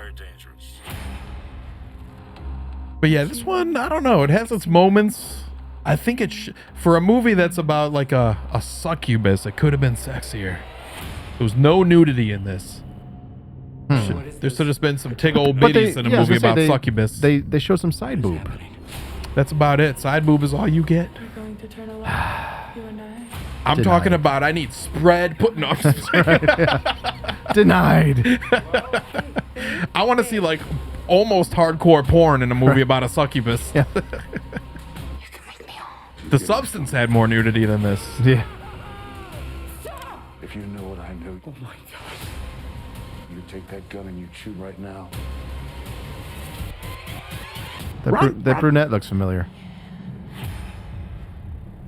She's definitely good looking. That's for sure. Yeah, I don't know. That one was like, it's not a good movie, but it's like one of those where like, I don't know, Ron Perlman's fun in it. It's kind of a stupid setup, kind of a stupid premise. Are we going to talk about that new Hellboy? Yeah, I've got that on the list, actually. Okay. I'll tell you what, folks. There's been a lot this year where I couldn't even make it through the film. Usually I am a completist.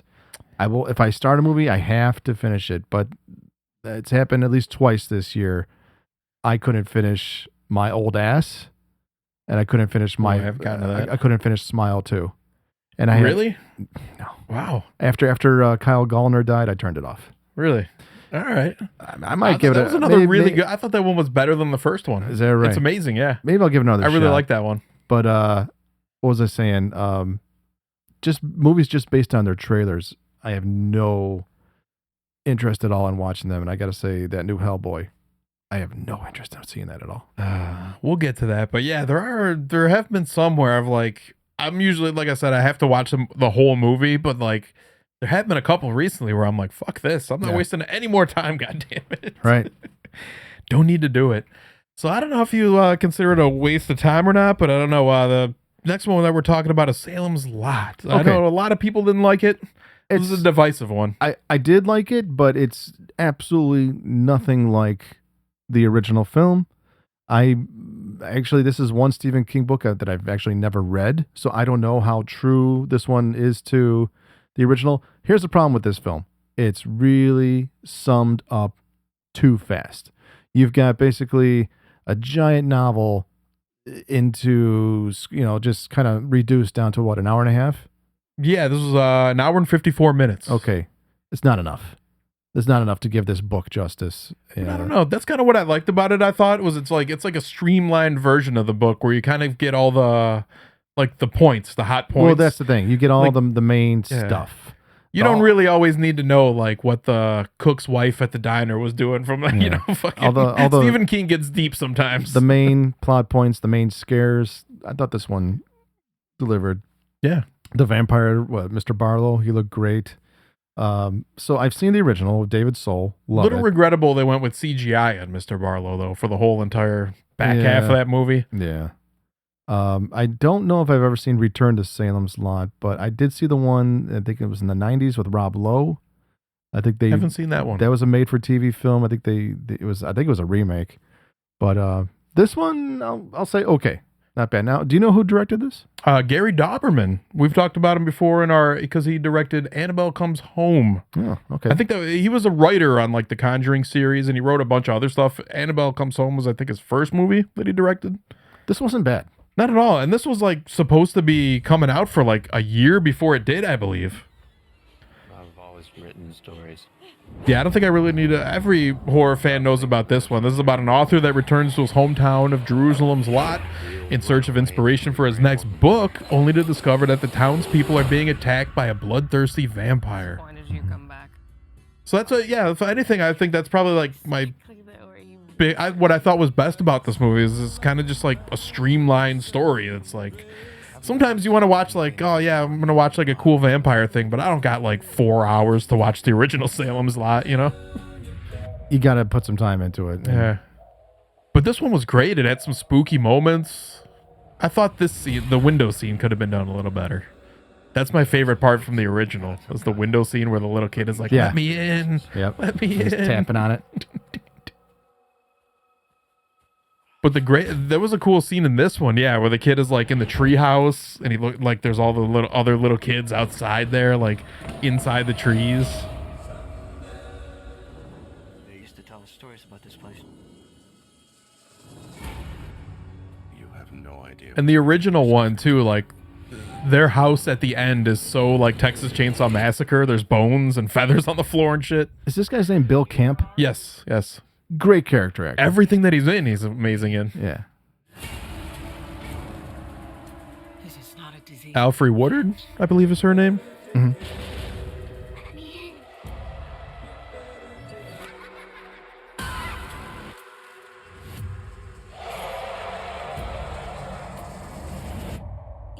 That was a pretty cool scene with that dude too, where he was like sitting in the pub and his face is all darked out, but he's got those fucked up eyes, like kind of glowing. So this is not Stephen King's only vampire book. He's made at least one more. You ever hear of The Langolier? Yeah, Langolier. That was adapted into film. All right. So you know those things in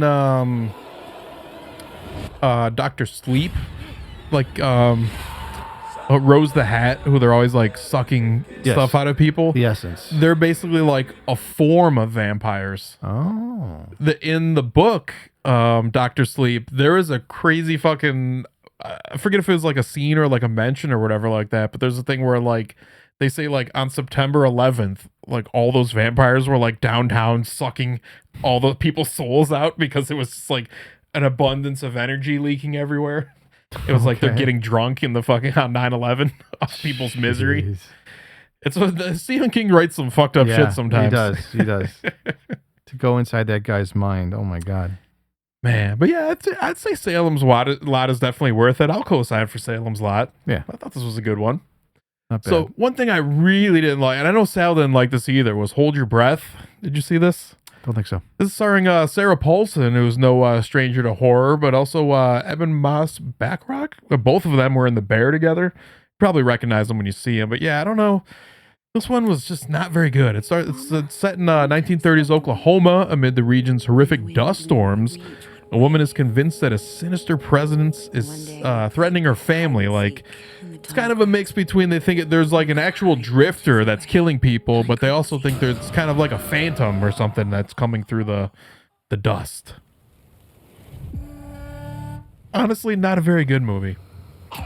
Me and Sal talked about this. It's like, it has its good moments, but it's just like, you know, it's pretty well acted, but just kind of boring. It just kind of trogs on, you know?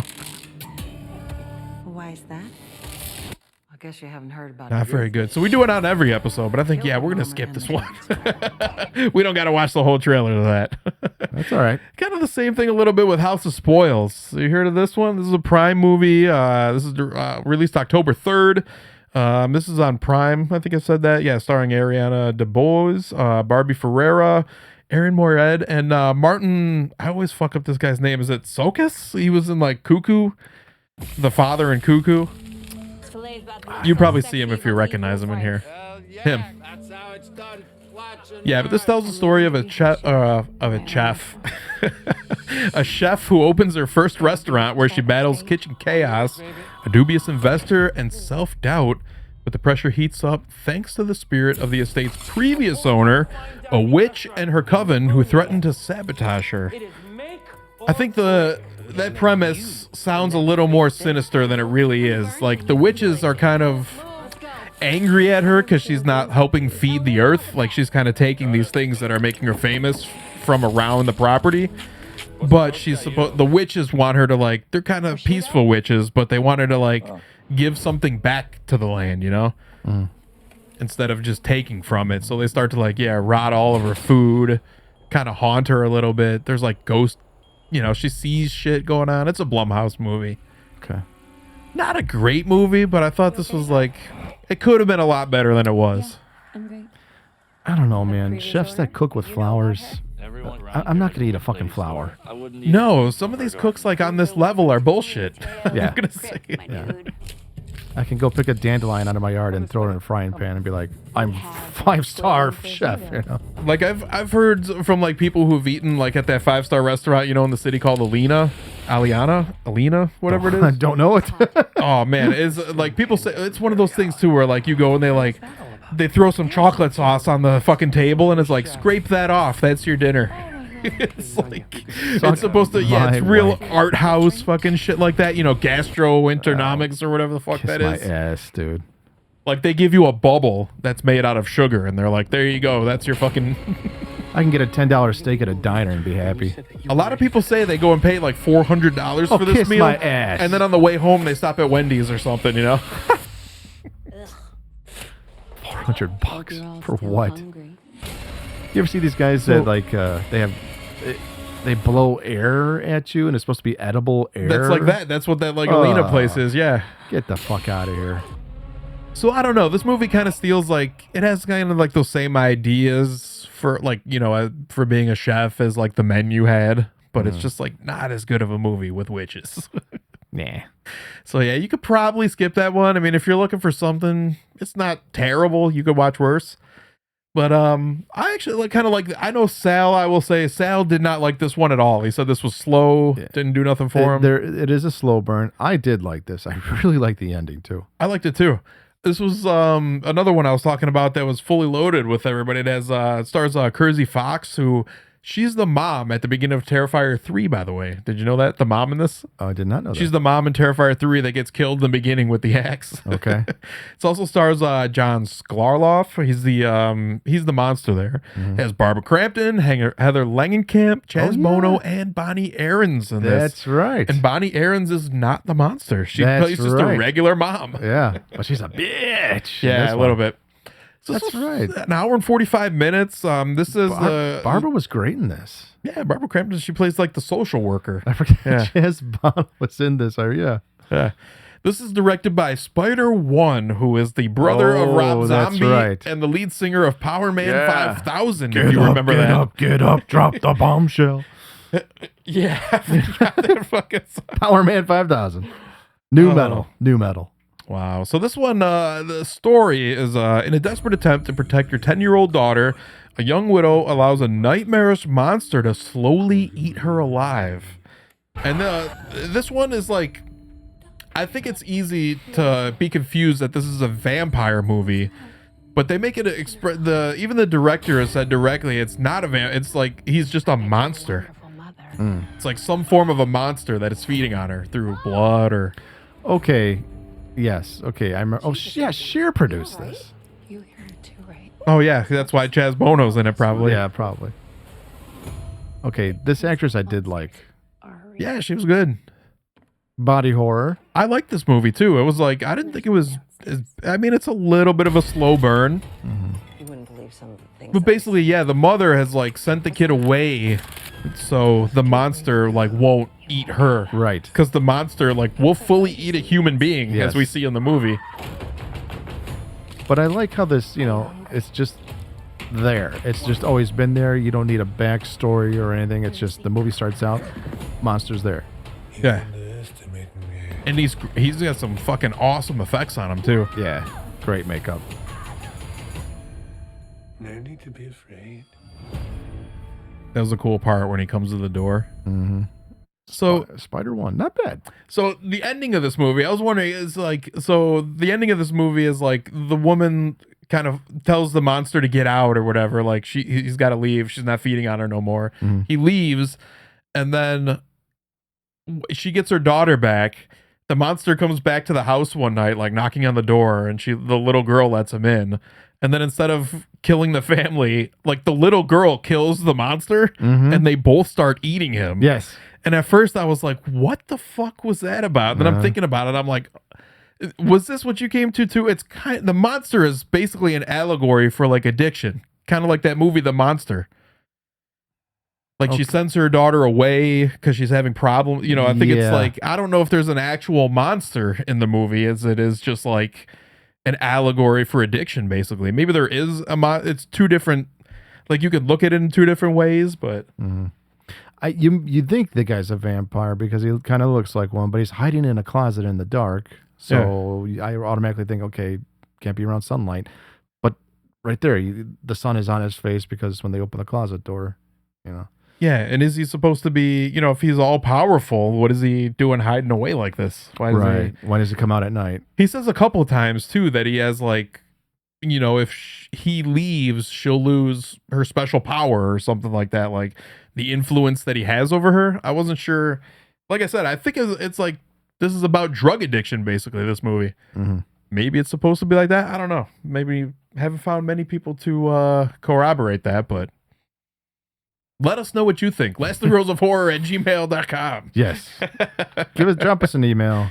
Watch Little Bites. Watch all of these. Well, you don't have to watch all of them, but watch some of these that we've been recommending here. You'll enjoy them.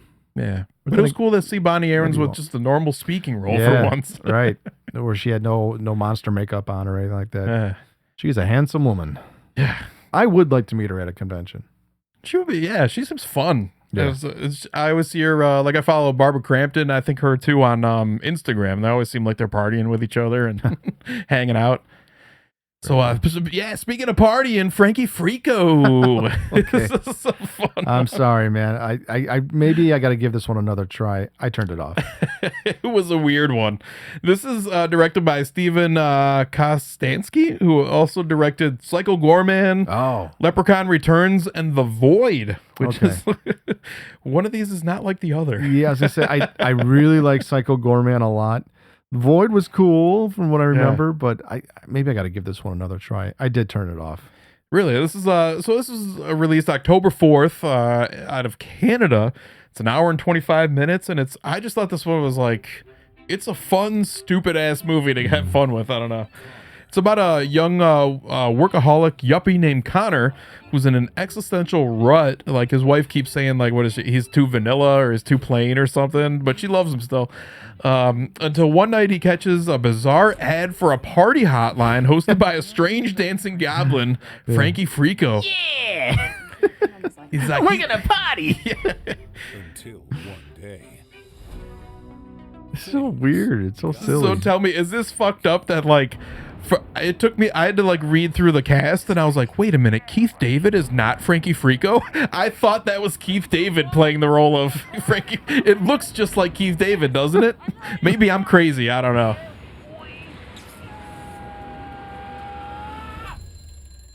I mean, I can see Keith David as Frankie Freako, but how'd you get the Freako to the beans? I mean, to me, it looked like a Charles Band Full Moon movie. It is kind of like Puppet Master. Yeah. It has like this, you find out like at the end through exposition, like it's like, these are like little aliens from, what are they, a different dimension? Or you said you turned it off, but yeah. There's a whole Frankie Freako world somewhere that they go to. This is like Garbage Pail Kids or Critters. Don't pick it up!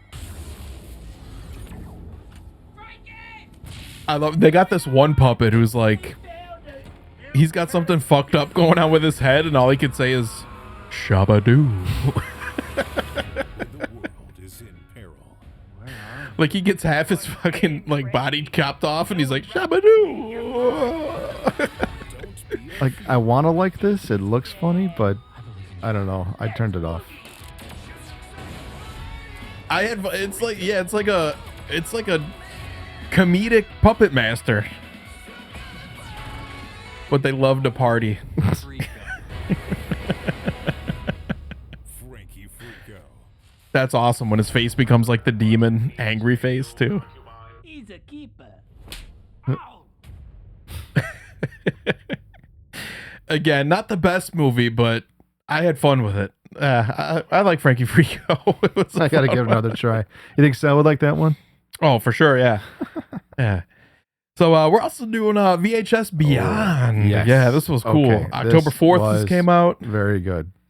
Yes. I never had any problem with the VHS films. They're all pretty good. Absolutely. Even Viral, the other one that came out. Some of them are better than others. Some segments aren't as great, but this one overall was pretty good. Or I'm sorry, not Viral. I think it's called Siren. Was just like a spin-off of, it's the full-length movie of the original from the woman. I like you.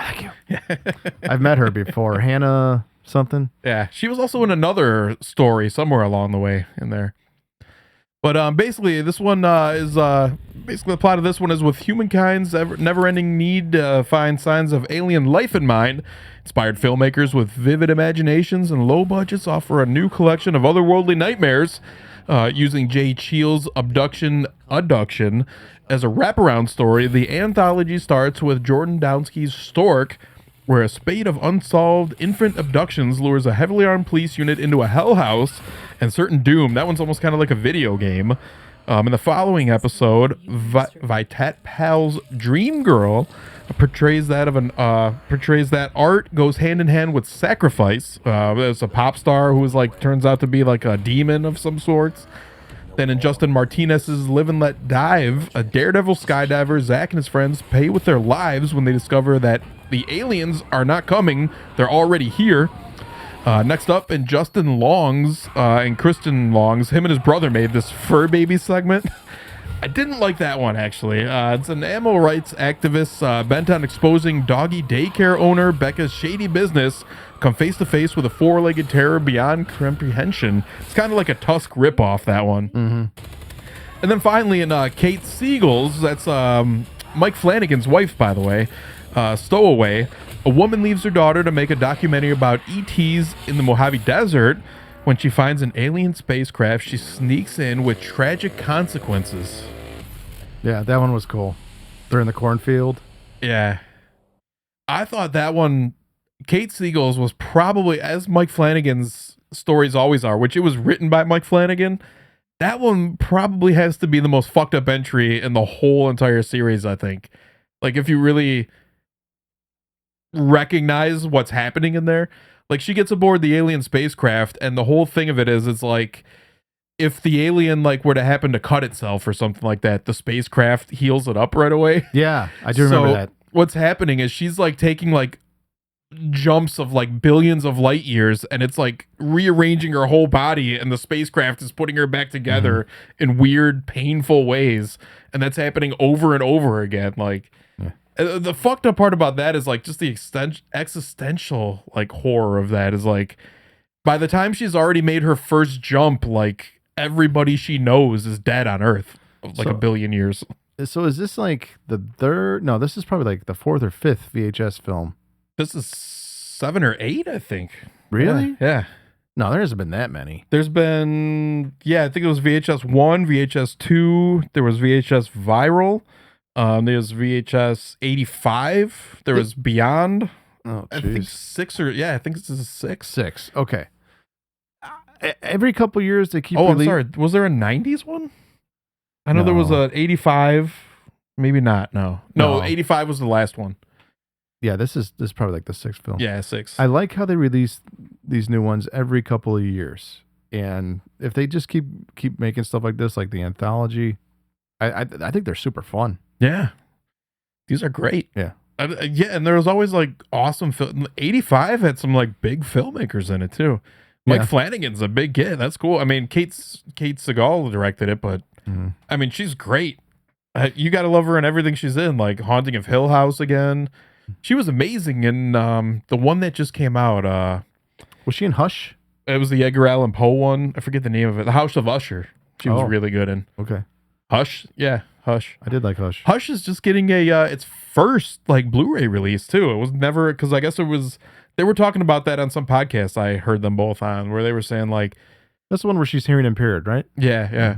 A lot of things like those types of movies, like Hush, that were released on Netflix, have become almost like lost media because Netflix owns them, they never get put out on the Blu-ray.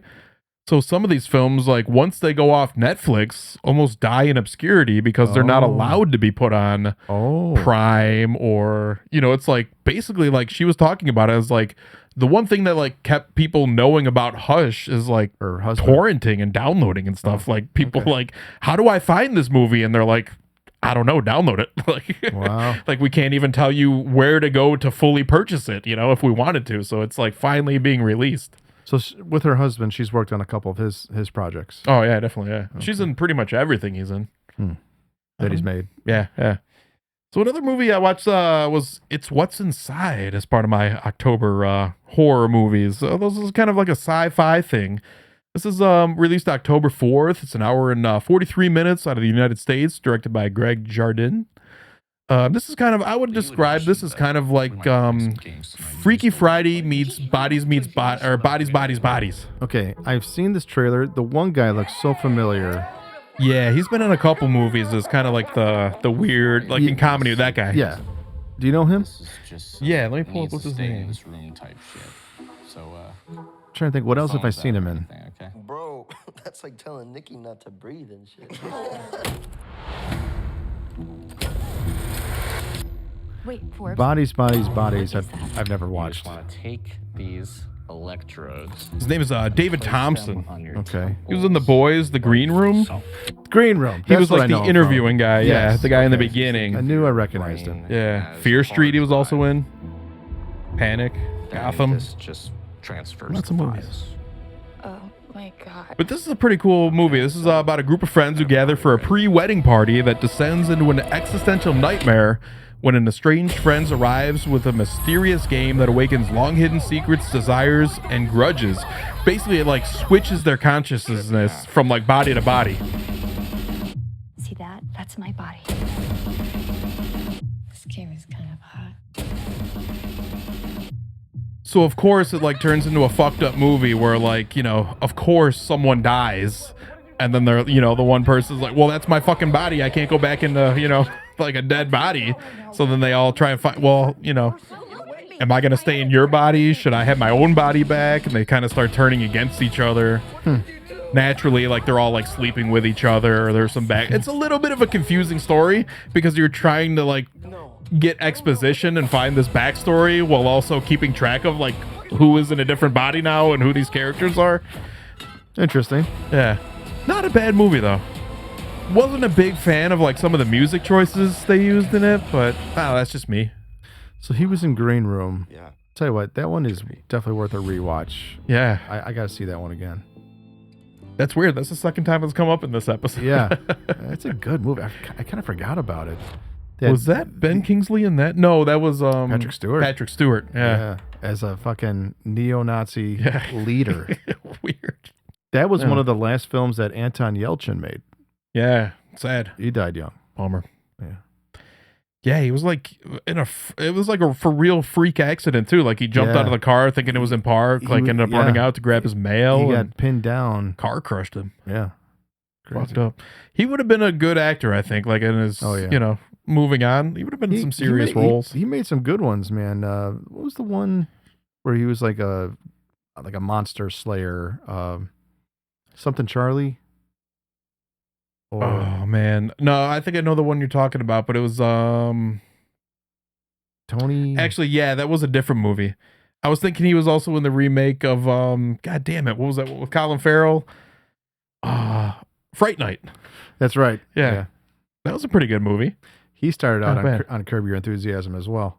Anton Yelchin? Yeah, he was Really? he's claiming to be a magician, that he knows all these tricks, and Larry's trying to like school him, and fucking funny, man. Man, there's everybody that started off on, well, not started off, but a lot of people have been on Curb Your Enthusiasm. Caitlin Olsen was another one. Like, she plays Cheryl's sister. That's right. Yeah, It's Always Sunny in Philadelphia D for anybody. That's right. She came back later on, and she wanted to. I think she wanted to have a relationship with Larry.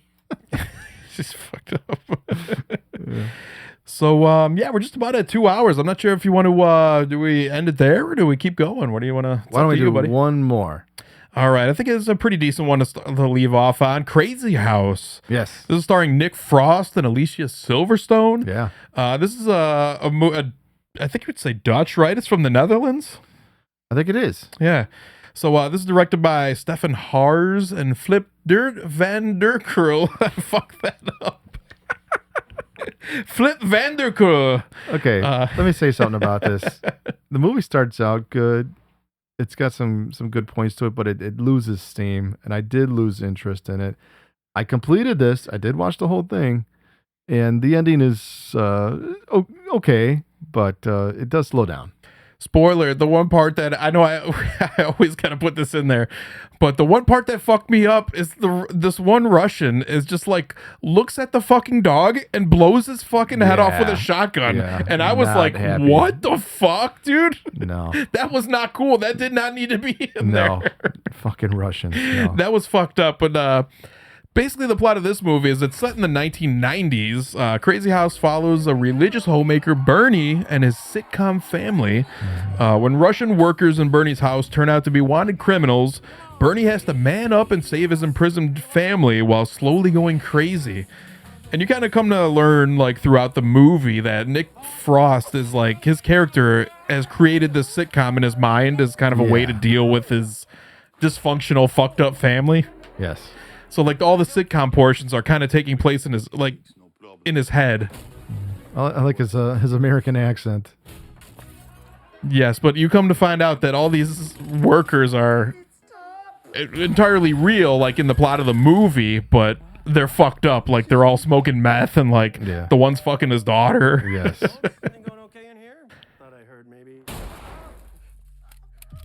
This big fake teeth. He's got these big ass fucking teeth for the movie. Did you notice that at the end of the movie he starts talking? He's American for the whole movie, and then like someone pops him in the mouth or something, and he starts talking like his normal self, like he's a British guy again. Yeah. Bernie Christian. Jesus Christ. Why is all this happening? I'm sorry. Yeah, this was just like a really weird movie. Every once in a while, like movies come along that are like just weird for the sake of being weird, and you gotta go, huh?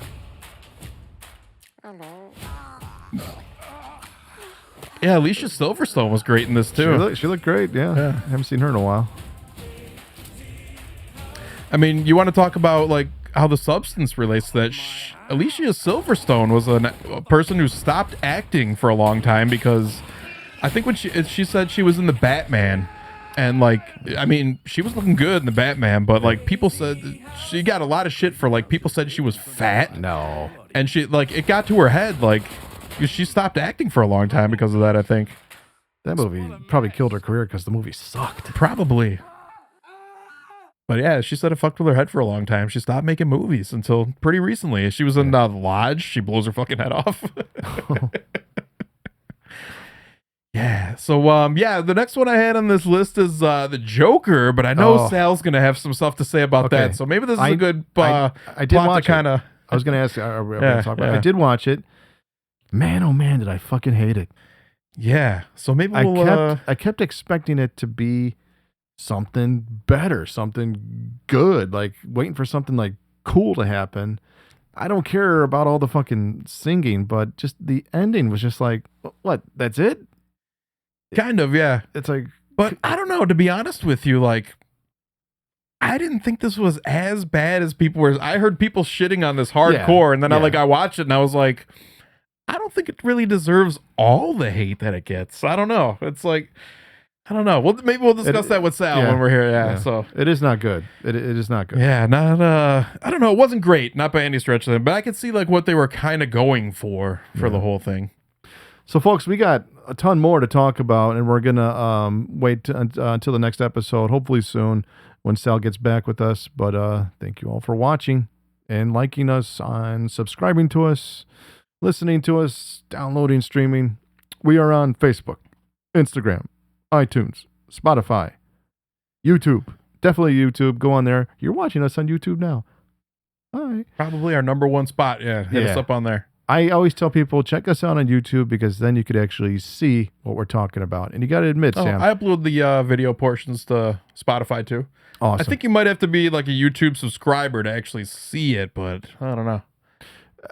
In a span of 20 minutes, we'll drop 100 titles. So watch it. I think we got another 2-hour episode coming up talking about just all this shit we've been watching lately. So yeah. So keep it horrific. Stay tuned. There will be more. Well, we'll try and get another one out before the end of the year, but it is December, so happy holidays, Merry Christmas, Happy New Year, and 2025 hopefully will be chock full of some good horror films. Last 3 rows of horror. Later. Bye.